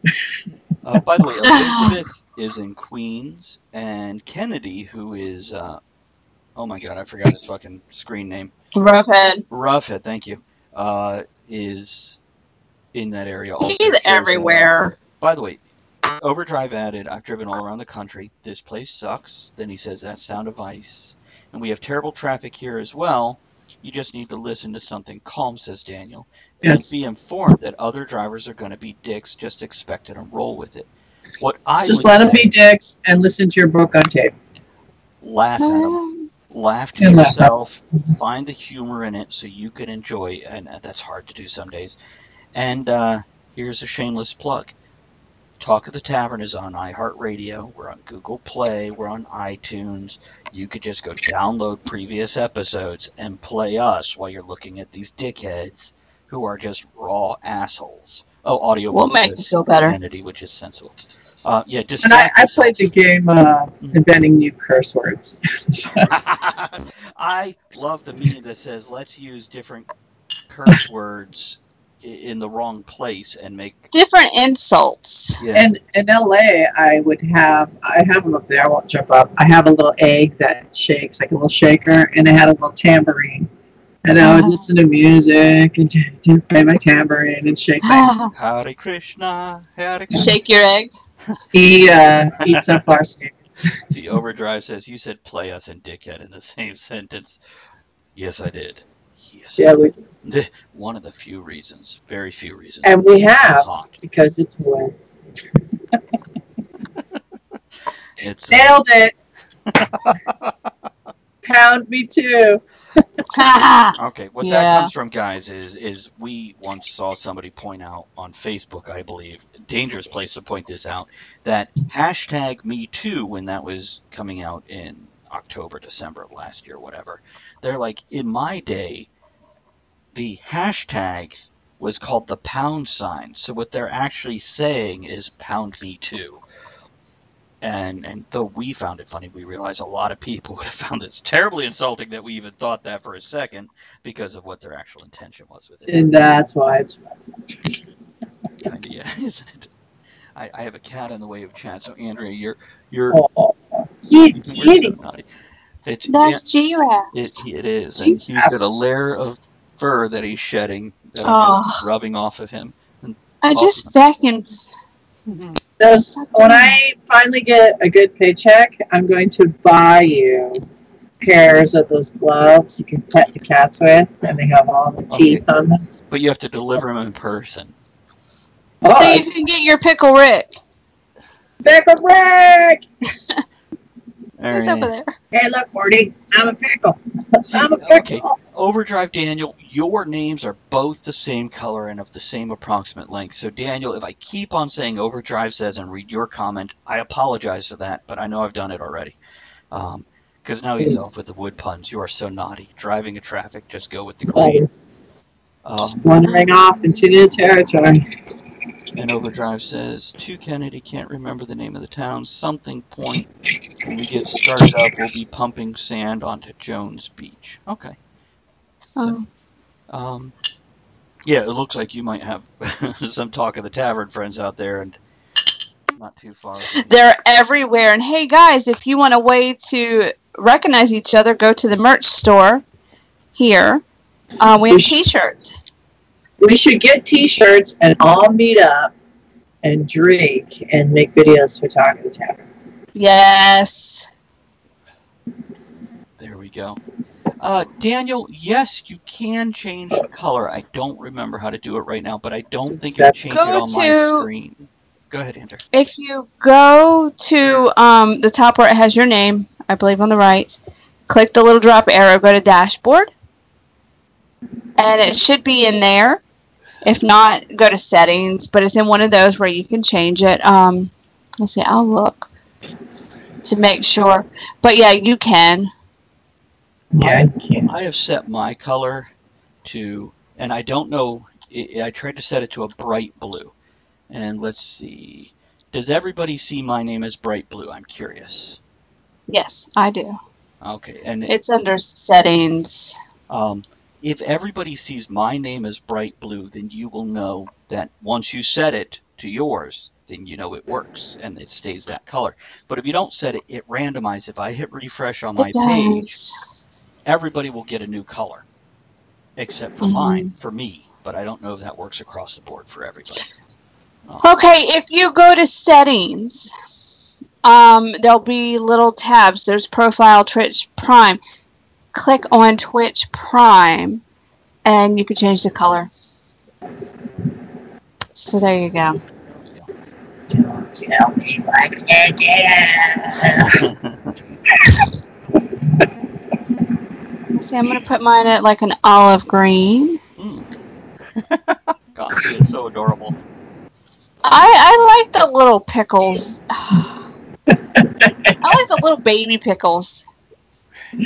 They're easier. New York can get really crowded, and Pickleman's he's bigger than a football. He's big, and Yeah, little ones are a little easier to get into places. Yeah. Oh, the little baby I ones. just put them in Me, my me, me, me. pants and walk through the door, and people are like impressed. I just put them like right here. I'm like, I got a big pickle. Hold on, let me show you. Oh, Pickleman! Oh, so that. I wasn't kidding. It's literally a big pickle. Hold on. Chilly. Overdrive says, I just looked it up. LOL. Was way off. We're catching the crew boat out of Lookout Point. Okay. Oh, cool. Look Oh, out! he's on the water all the time. Lucky bastard. I wonder he hates traffic. Yeah. Yeah. Uh, You can't go out to sea and then come with our landlubbers. We're awful. Yeah. very true. Very true. And ladies, let me know when we've reached the end of that one, and I can read another one if we need it. Anybody have any questions or need advice? We've done traffic. Yeah. We were talking about the Stop the Mental movies, but I think we kind of went through it. This is the drinking one, right? We're supposed to be drinking, We right? are drinking, but we're You mean also you're not? offering free advice. No, It gets I am. better as we drink. I'm just seeing where I'm being the barometer. Where am I with everyone else? How far gone am I? I started with whiskey, and I am on my first beer after 2 fingers of whiskey. I've already drinking a half a gallon of tea. Andrea had wine last night, so she was reluctant to continue to drink today. It was hydration. Well, point the for thing her. is, I will have wine during the game. If I have it now, I will be taking a nap. I'm out. That's true. So I understand. I'm such a lightweight. I take a nap. I started with beer during the World Cup. I'm now on to whiskeys. Overdrive says, working on the water with heavy equipment may not be the dream you think it is. Oh, I believe you, buddy. We're just It wouldn't be a saying drink for me. there's not a lot of traffic out there. On the water, nope. Andrea does not like being on the water at all. And Daniel says, as you may or may not know, I suffer from terrible depression. The problem I find is I have a good life, good marriage, great friends. What I hate most is the feeling of shame. How dare I feel depressed?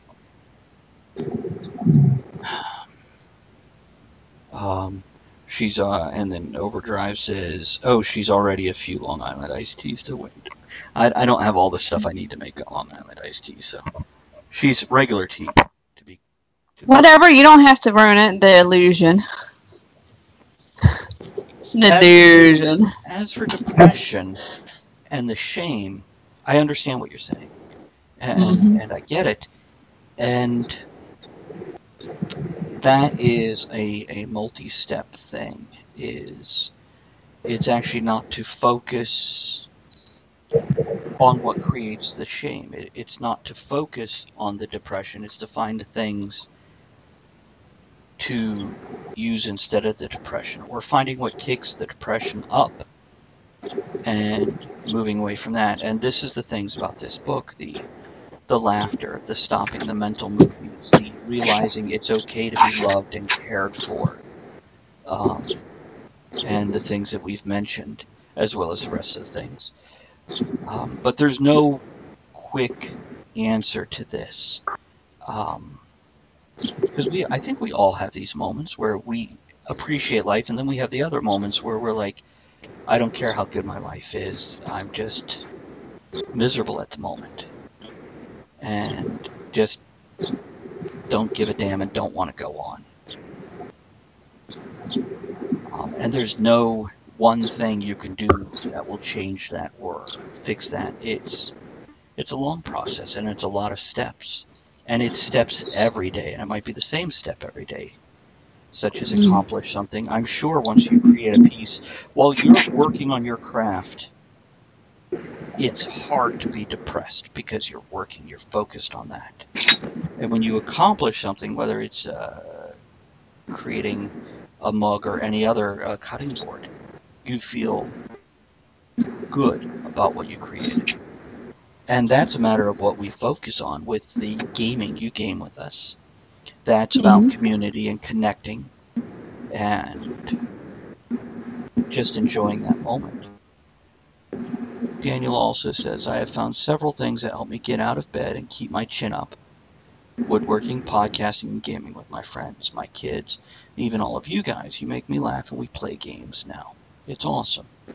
That's exactly it. It's an every day. It's finding those other things. That reason to get out of bed is so important. Yes. Well, it's depression. It's not ever going away. It's not ever going away. And I suffer as well. I've never been to the psychiatrist or doctors. I've never been diagnosed. But I know I do. And I fight it every day. And I told you that some of the things I do. Sometimes just getting out of bed. I mean, truly, getting out of bed is the first challenge of the day. Absolutely. And I've talked to you two because you two suffer as well, debilitating pain. Recently, I've had a couple of really good days in a row. Today, actually, because you know how high my bed is now. Yes, you've moved out up of bed. Yeah, I moved up the world. I slid out of bed and I thought, oh, I don't feel any pain. And it's 25 years since that's happened. So, it's a yoga. I did yoga. A little pain. It's a struggle. It's every day. And people who don't understand won't understand. And you have to find those little things that keep you going. And don't ever stop reaching out. If it gets bad, you have to talk to people. You have to, we have to talk you down off the roof. And a couple of comments when you're done with your thought there. I have helping feel better as well. Andrew. I was going to say I have 8 little things that encourage me to get out of bed every day. They're called kittens. Because they can't clean up after themselves. They can't feed themselves. I don't want them to eat my face. There's a hummingbird outside the window looking at me angrily because I haven't filled their feeder lately. No, honestly, Andrew, that's why I have plants in New York. I have always had pets, and to not have pets kills me, but it's just not right. Plants, I think I can't die. I can't quit because I take care of my plants. Yeah. Yeah, that's definitely something that helps. Daniel says clinical depression won't go away since situational depression can go away. Correct. And Overdrive says, on a serious note, we all get depressed to some degree. Some people considerably more than others, obviously. What helps me, whether it's something I personally screwed up or things beyond my control, I literally tell myself when I'm feeling down, what purpose will this serve? Why linger on this particular thing? Where will this path lead? And that is so true. To go, where's the productivity in this thought process? Why let myself continue? Shut down those mental movies, shut down that moment, and move on to something else that can be productive. And sometimes it's... Go ahead, Elizabeth. I created an alarm years ago. And I was in the shower and I did it. And I would get in that mental thought. I call it like the turning, just you're horrible, you're a failure, you're not. And I just yell out, hello, ego. And then it would stop because I'd realize what I was doing to myself. And I would have to sit there and just fight it every day. My mantra that I use sometimes when I hit these points, it's straight out of Galaxy Quest. Never give up, never surrender. And I am so serious. I use that. John Wick had another one where they describe the character. Bye, Daniel. Bye, Dan. You have a good one, buddy. We will talk to you soon. They describe John Wick as focus, commitment, and pure will. And this is when I'm trying to accomplish something. How do you get something done? Focus, commitment, and pure will. Thank you, Daniel. Appreciate that, buddy. And have to go pick up son from day camp. Guys are awesome. Thanks for the smiles. Keep up the good work. Try and join the game stream later. We look forward to it. Kennedy says, I think I've mentioned that I rarely had depression till the last few years, and I was totally unprepared for it, so I crashed really hard. Yeah, it's something else I use instead of just never give up, never surrender is no quarter, no surrender. And by no quarter is, I mean when I'm aiming for something, I'm not going to accept halfway. I'm going to succeed. And this is not necessarily aggressively aimed at other people because I don't believe in hurting other people to accomplish things. But no, there are no concessions when it comes to my life. I want to be happy, and I'm not going to give that up and compromise in that aspect. But yeah, you find what works for you. And he says, I'm reading around a cat here. Squirrel is in front of my screen. I was always uber confident through my youth and 30s, never developed any coping skills. Mm-hmm. Welcome to being a grown-up, which is, we And Go ahead. Yeah, welcome to adulthood, grab an oar. Which is weird. You say it when you're, 40, 45 years old to say welcome to being a grown-up because we're like, oh, at 18, at 21, at 20, at 30. And when I find myself in a little tender moods, I'm a little sensitive, I'm a little fragile, I know who to call, I know who I want to be with, and I know who I don't. Mm-hmm. And that doesn't mean that these people are mean, or it is group dynamics. There are people that will either feed the good or the bad, or kind of gnaw on you, and I just don't want to deal with it right now, and that's okay too. Kennedy says you don't have to show your sketchbook to everyone. No, definitely not. It's Kennedy says the sad part of the failed marriage, and Overdrive ever so supportive. He said, hey man, I've gone through divorce too. It's not easy, I know. Kennedy, is this your first marriage? It's and just for reference point, that's the only reason I'm asking. There's nothing in particular for me to say once you answer this question. I'm just curious.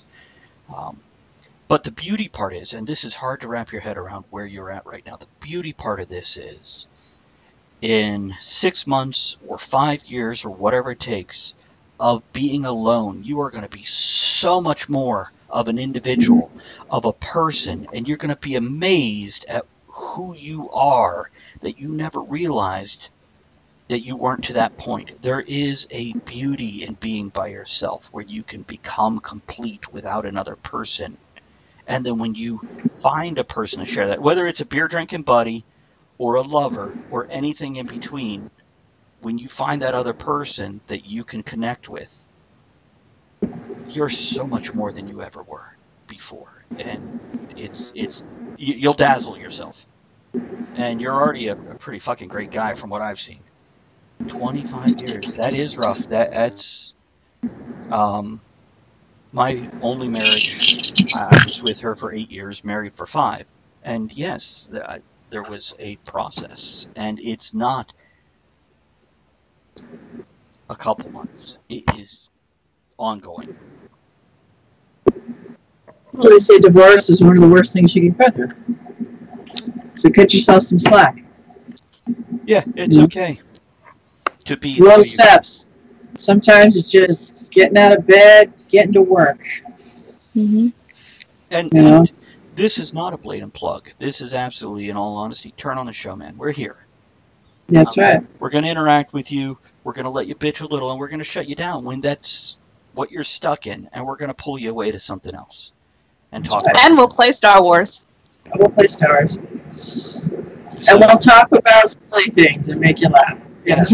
That's right, which allows you to see there's other things, and eventually one day you wake up and you forget to think about the stuff that was dragging you down yesterday or last week. Or you're going to break that bad habit.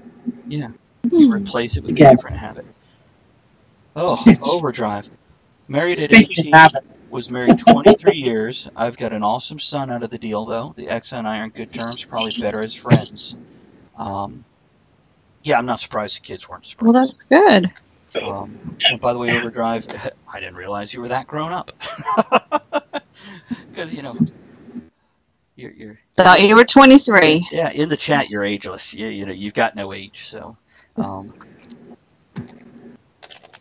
and obviously you're more than just 41 because you've probably been divorced more than 30 minutes now. So.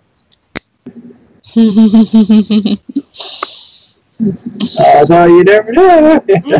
No, you never know I anymore. don't. It's you guys got to read the comments. I've got a squirrel in the way. She's watching the crows. I've had more people tell me, I can't believe you're not married. You're so happy. Like, why aren't you dating anymore? And I say, that's why I'm happy. Answered your own question.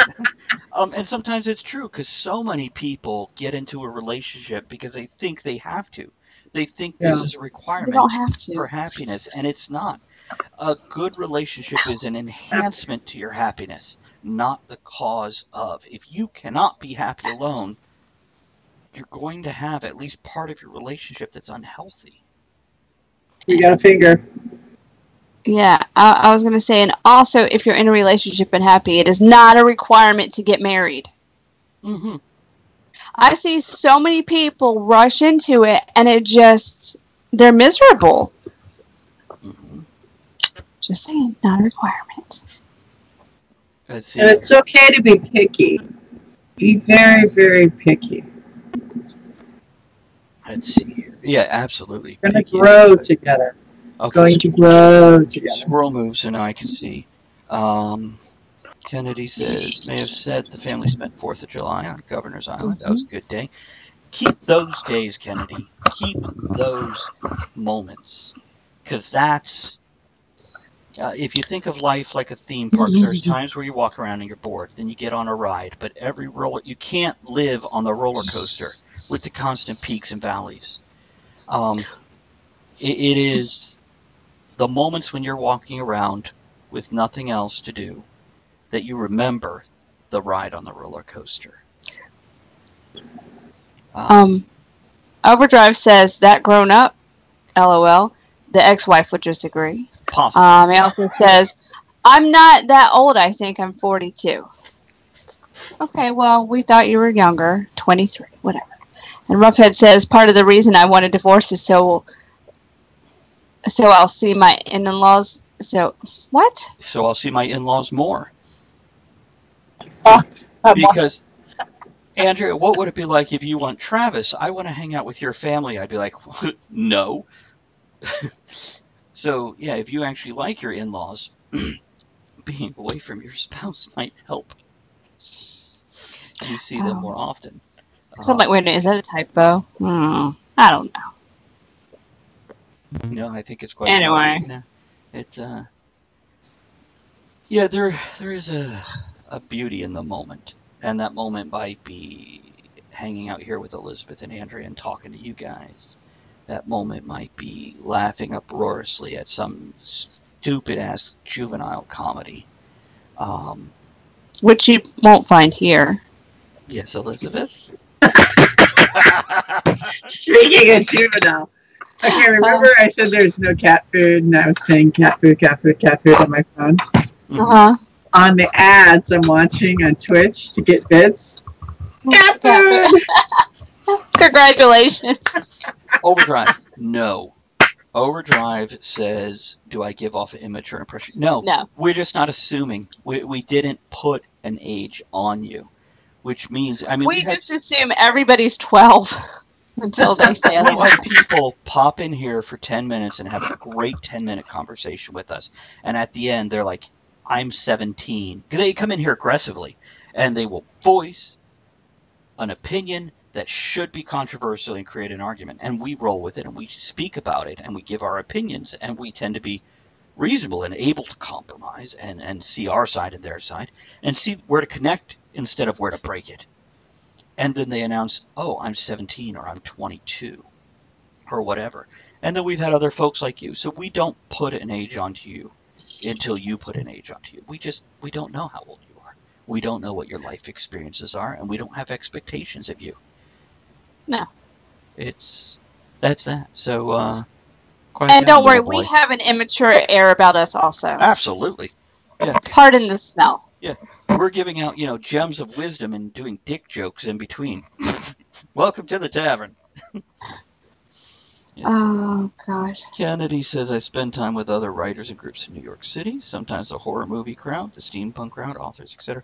Creativity, as Elizabeth will beat this dead horse. Creativity, groups, and people are so empowering. Whether you're just basking in their creativity or whether you're sharing yours. There is nothing that, in my experience, in my world, that gives you the feeling of creating something. It's invaluable. And that might be a good conversation, or it might be the Brooklyn Bridge. Whatever it is, it has value. It has value. And it's just like any relationship. Be picky with whom you associate. Are they going to tear you down? Are they challenging you? Are they lifting you up? It's your decision. You are who you surround yourself with. Time is fleeting. Choose wisely. It's a little jump to the left. So time warp. Take a step to the right. Says I fish. And to overdrive, point lookout, I know it well. Overdrive says, most people, you're 42, you're ancient, it's all good though, that stuff doesn't bother me in the slightest. The other day we had a We're not going to say you're ancient because we're older. That means I'm ancient. Well, Andres. But anyhow, we had a guest on just a week or two ago who called me, oh, you're just a baby. He was 7 years older than me. And I'm like, that's not... I get what you're saying, because there are times where people who are 2 years younger than you seem so much younger, and there's other times where age is not a factor at all. But yeah, he definitely said, oh, Travis, you're 47, you're a baby. You're just a baby, you're a kid. And I'm like, oh, you got a diaper. You got put in a box? Yeah, I did. So, like the cat. Kennedy, that's a great idea. Go back to the dojo. Just for the physical fitness, which, by the way, any physical fitness inevitably makes us feel better. It releases the right chemicals in the body. It also makes us feel good about ourselves as we become more fit or... Oh. He's in the box, the Coca-Cola box. Oh, yeah. No, a patriotic pussy. This is what we do. Anytime we get something shipped to us, the box goes on the floor till at least the next trash day, maybe a week or two. And when I bought beer and it came in the box, I pull the beer out, put it in the fridge, and the box goes on the floor and the cats play in it. And I bought the big thing of Coke Zero. I have a picture of, there's a line. One of them's in the box and two of them are in line waiting to get in the box. It's great. Cats are great. Kennedy says, and I can choke someone out. Okay, yes, that might be a positive thing too. Especially if you're on the subway and they're masturbating. Oh, don't choke that. Oh, wait. My bad. Is that the chicken? That could be. Overdrive says, my girlfriend is 6 years older than me. She looks younger, though. Good genes. Attitude makes an amazing difference, too. Does. Huge difference. One of Andrea's best friends in her life was in her late 70s. And they would dress up in costumes and go out and do things, or they would just go yard sailing and flea marketing, and they would talk about anything from TV shows to dildos. And she would tell me about a dildo that her husband made for her. There you go. It's great. If it's wood, it's good. Her husband made her a dildo? Yes, because she said, if you've seen Big Bang Theory, she said her husband was kind of like Sheldon, but he wanted her to be happy. So he would make things. Did he use himself as a model? I don't know. Inquiring minds want to know. Well, she just said he would make these contraptions and these things. He was a tinkerer. He liked to build stuff. I'm like, okay. Wow. Yeah. Go, girl. And welcome to everybody who has just popped in, joining us for the last 20 minutes of the show. This is the Tavern. We're grown-ups and we make You make these jokes. If it's Yeah, not your type I'm of making it thing, right now. that's right. If it's not your type of thing, wait 2 minutes. We'll be talking about something else. Yeah, we. Hey, you can join in. And Overdrive says the dude on the subway is already choking themselves, so to speak. Absolutely, yeah. Yeah, you don't want to help them choke it out. Whatever you're into. That's why I couldn't sleep last night. I was watching. It started off as collections of crazy people on the subway on YouTube, and then fights on the subway on YouTube. Wow. People are crazy. So for the last 20 minutes, do I want to read one more thing on this and we discuss it, or are we good? Okay, Leave it up to the audience. Well, what number are you on? Number 6, and I'm not trying to get through the whole book. Not at all. It's so Okay. number 6 is be there for others, and this is one rather long. Bear with me here. Helping others feels good. Gives us a happy rush knowing we did something for others. Gives us a sense of accomplishment and self-worth. Make it a habit to do this every day. Well, thank you, Elizabeth. Appreciate that. That's helping me. Thank you. Say good morning to a stranger. Do something nice for them, like open the door. Tell a coworker you like their coffee mug or shoes. Compliment people when you can, and it's appropriate. And let them know they're appreciated. You will make their day, and that can make yours. Listen to others, and I mean really listen. Don't just wait your turn to talk. You might forget what you're going to say next, but that's okay. Most folks just want to be heard, not to get advice or input. They'll let you know if they want more. And your friends always appreciate it when you're there for them. I'll let you read that in a second, Andrea. I'm sorry. No, it's okay. Your friends appreciate it when you're there for them. They have you as a friend for a reason, and that reason is because they like you and what you give them in the friendship. Sometimes the best thing is just knowing you're not alone. And you can show others that others like them and are out there by sharing pieces of you, even if it's via social media. Okay. Okay, speaking of sharing a piece of you. Sorry. Go on. Overdrive says, and the creepiest gift of the year award goes to, hey honey, I was going to get you a card, but decided to make you a dildo in the wood shop. Next week on Bob Vila's This Old Dildo. Overdrive, you need to come around more. If you made it to certain specifications of mine, that would be delightful. Always a reminder. Talk about being inside someone. Now, Elizabeth, I know you're big on bringing other people up, on complimenting them, saying something nice, and that. Okay, you know what? I'm sorry, she's holding her pickle and. So I'm guessing you definitely have some thoughts on this. I am so overwhelmed right now.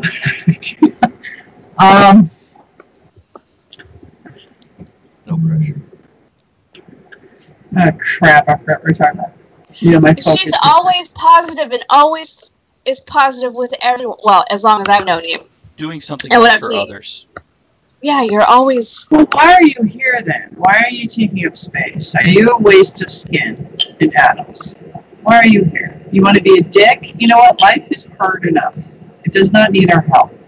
You know, there's so much beyond our control that, you know, I truly do not, and people that don't understand the concept of just being decent and kind, I think they're villains in the world. And I do not ever want to live that life. I do not comprehend, you know, people who can be mean just because they can. I think there's something wrong with them. I think there's a gene missing, or a part of their heart wasn't finished. And I think they're just obstacles for the rest of us to overcome. Yeah. And by the way, Overdrive, I agree with Andrea. No, there's a reason I said you need to come around more often. And as I said, we're giving these wonderful pieces of advice with dick jokes on each side of them. So don't stop. It was funny. It was fucking hilarious. I want to add this example, and forgive me, it'll take me about 2 minutes to get through this. Go on. Yeah, I went to the album release party, and they had, you know, free beer. Okay. And it was a very strong beer, and so I had a few beers. made some Talk of the Tavern videos. I get on the subway and I'm riding home. When I put Pickle Man on some chairs. Let me interrupt real quick. Overdrive, thanks for joining us, man. Appreciate it. Love seeing you pop in. So keep it safe out there. Thank you for the laughs. Bye, Overdrive. Go on, Elizabeth. Sorry. And I noticed there's a woman hunched over looking at her phone. A young blonde woman. And she looks like she's devouring herself with emotionally, mentally, and spiritually.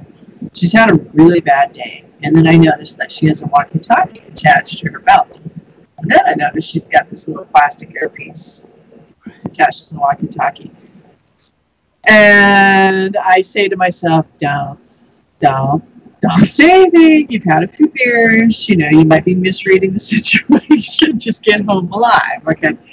And I'm curious what you thought the walkie-talkie earpiece represented. She's first response. Okay. She deals with things that she needs to be instantly connected to a team. And she's probably, someone's either died on her watch or something very bad has happened that I don't have to deal with in my life. And she can barely make it home right now. She's just, you could see it. You could just see this. You know, I complain about my job, but I'm just dealing with shooting kids. You know, this person could have dealt with her partner's dead. She couldn't save a life, you know. So all I did was I walked up to her and I put my hand on her arm and I shocked the shit out of her. She completely woke up and I just said, no matter, you're making a difference. Do not give up.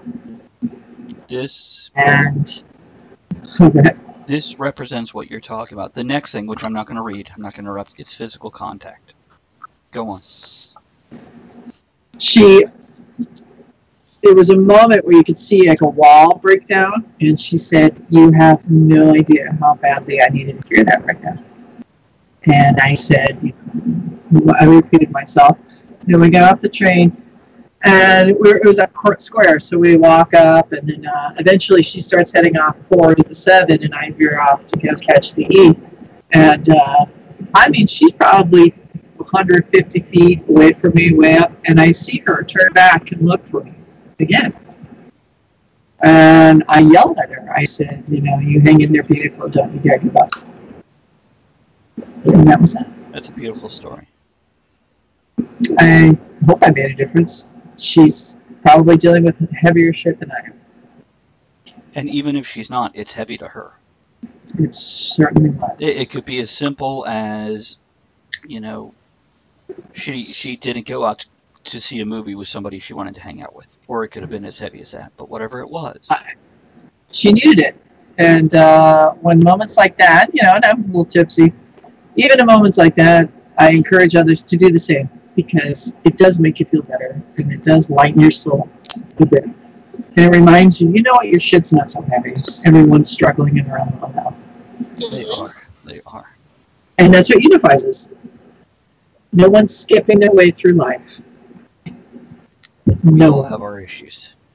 And it's important to remember that you're not the only one struggling with whatever moment it is, with whatever thing you're dealing with. It is kind of relaxing, though, when you realize, shit, no, we're all miserable. Oh, thank God, I thought it was just me. It's true. Nobody knows what the hell they're doing. We're all just hanging out, do the best we can. Yeah. Mm-hmm. But got it. I was... I'm sorry. No. I was watching Graham Norton, a clip, and Julie Andrews is on there. I really love Julie Andrews. I think she's the epitome of professionalism and what actors and performers should hold themselves at. And she was on, they're being interviewed with 2 other, Chatham, whatever his name is. Channing Tatum? Yeah, Chatham, the guy that dances, and then the fat guy that thinks he's funnier in hell, but he's just fat. Yeah. And Jonah didn't know she was married to Blake Edwards for 40 years. He knew Blake Edwards, right? Because of course a guy would know, but he wouldn't know Julie Andrews was married to this guy. And and I know this because I love Blake Edwards' work, but also Blake Edwards directed Victor Victoria, one of my favorite films. Yes, and SOB. And that's the film they brought up because she went whoosh and showed her breasts, and she said it was tantamount in the script, and she didn't mind showing it because it was important to the story, and it took them 10 years to get the film made, and she had 10 years to think about it. And he was just blown away. Like, Julie Andrews is showing her tits. Okay, Kennedy says money won't give happiness, but it lets one choose their own misery sometimes. Or vice. Yeah. Yeah. And that is true. It's people think money will fix their misery, and it won't. If you can't fix your misery when you don't have money, when you have money, it's just going to give you more options on how to suffer. I want more options. Yeah. My father says money can't buy happiness, but it sure makes being miserable a lot more fun. And that's Yes. true, too. You know, there's a lot of truth to that statement. It's rich people. You got a Zazzle trying to get in your bathroom. I do. Zazzle. And there's a squirrel up here. I guess the camera can't see it. She's trying to open the door. She's gonna go in. What's she gonna go in there? Some heroin. Sit in the bathtub. They like to sit in the bathtub. They're weird. Do they sing in the bathtub? No. They just sit in it, huh? They just sit in it. To each his own. We don't. I had a cat that used to go into the walk-in shower, the door, and I'd close the door, and she would meow because it echoed. And I'd turn the light on for her, like a spotlight, and I'd wait, and she'd sometimes stand and do her little thing, and then she's done. That's great. I read something recently, why we like cats, and I told this to Andrea, and she just nodded, like, yeah, I know. I'm like, okay, That's well, true. maybe I knew it at one point in time, but I forgot. And it was, cats resemble human babies, in that they have big eyes. They're just the same size as a newborn baby. They make very similar noises, and in the wild, they're not prone to meowing. This is a learned behavior to cause human owners to react to them. They have learned if they make these noises, we react in whatever way, whether it's pet them, give them food, or give them whatever their need of the moment is. Oh, yeah. And They got me wrapped around their little paw finger. Well, also, you might be carrying the toxoplasmosis virus that the cats infect people with, and it makes you like them. I You might. can get tested just to see. It's Well, We could Otter all will- do it. Otter will cry, and no matter where he is when he cries, I pick him up, put him on the counter in the bathroom for the water fountain. He looks at me. I can jump now. Just because for a while he couldn't jump. He's not very good at jumping. So whenever he would cry, I figured he wanted water, so I'd pick him up. No, he's Now got I you do well it. trained. Yeah, now he's like, stop picking me up. You know, He Kennedy learned how to says, jump. I do put some of my misery into my stories. And that's a great way to connect with people and show them they're not alone. When they find that story that matches their misery or parallels it, it allows them to Misery realize, loves company.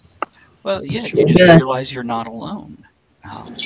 That there are other people out there going through this, and somebody can relate to you. The hell is that? I Oh, okay. Gotcha. What are you drinking now, Elizabeth? Water. Just water? Oh, it looked, in this light, it looked tinted. That must be filthy. Well, I added it to the little bit of my tea left. So that's Gotcha, what's in okay. it. I'm with you. Okay. And we've got about 8 minutes left, 7 minutes, something like that. We're gonna raid anything.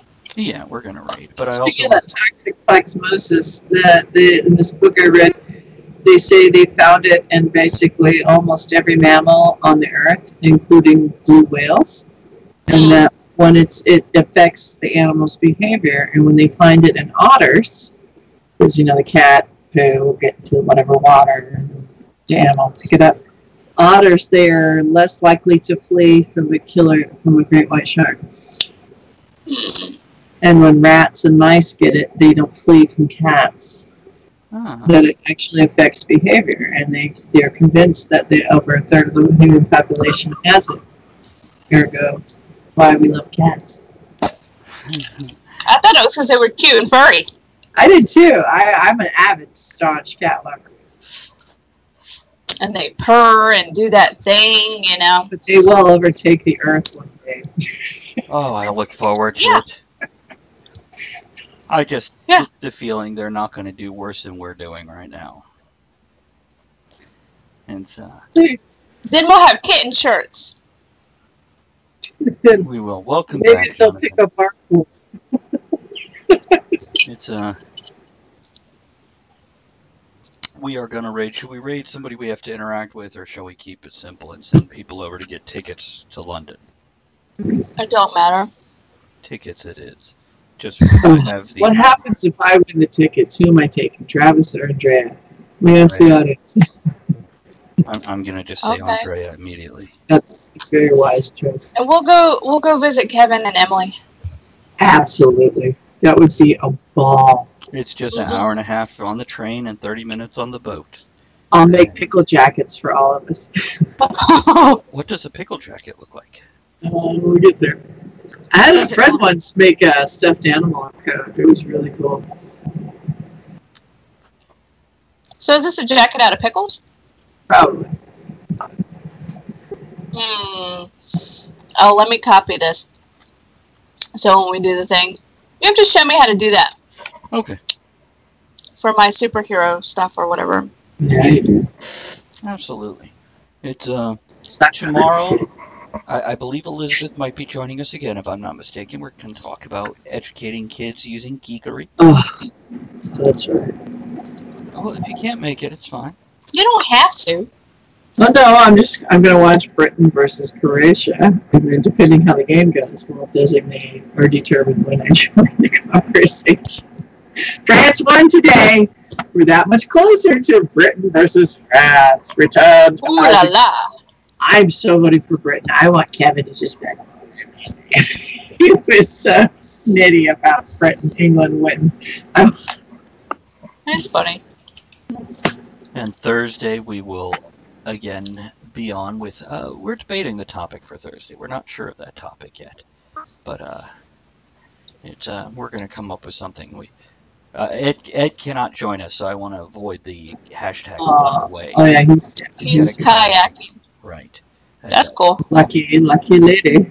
I'll be damned if I'm going to interfere with that, because that is his nirvana. But next Monday, what do we have next Monday? Oh, hold on, too far.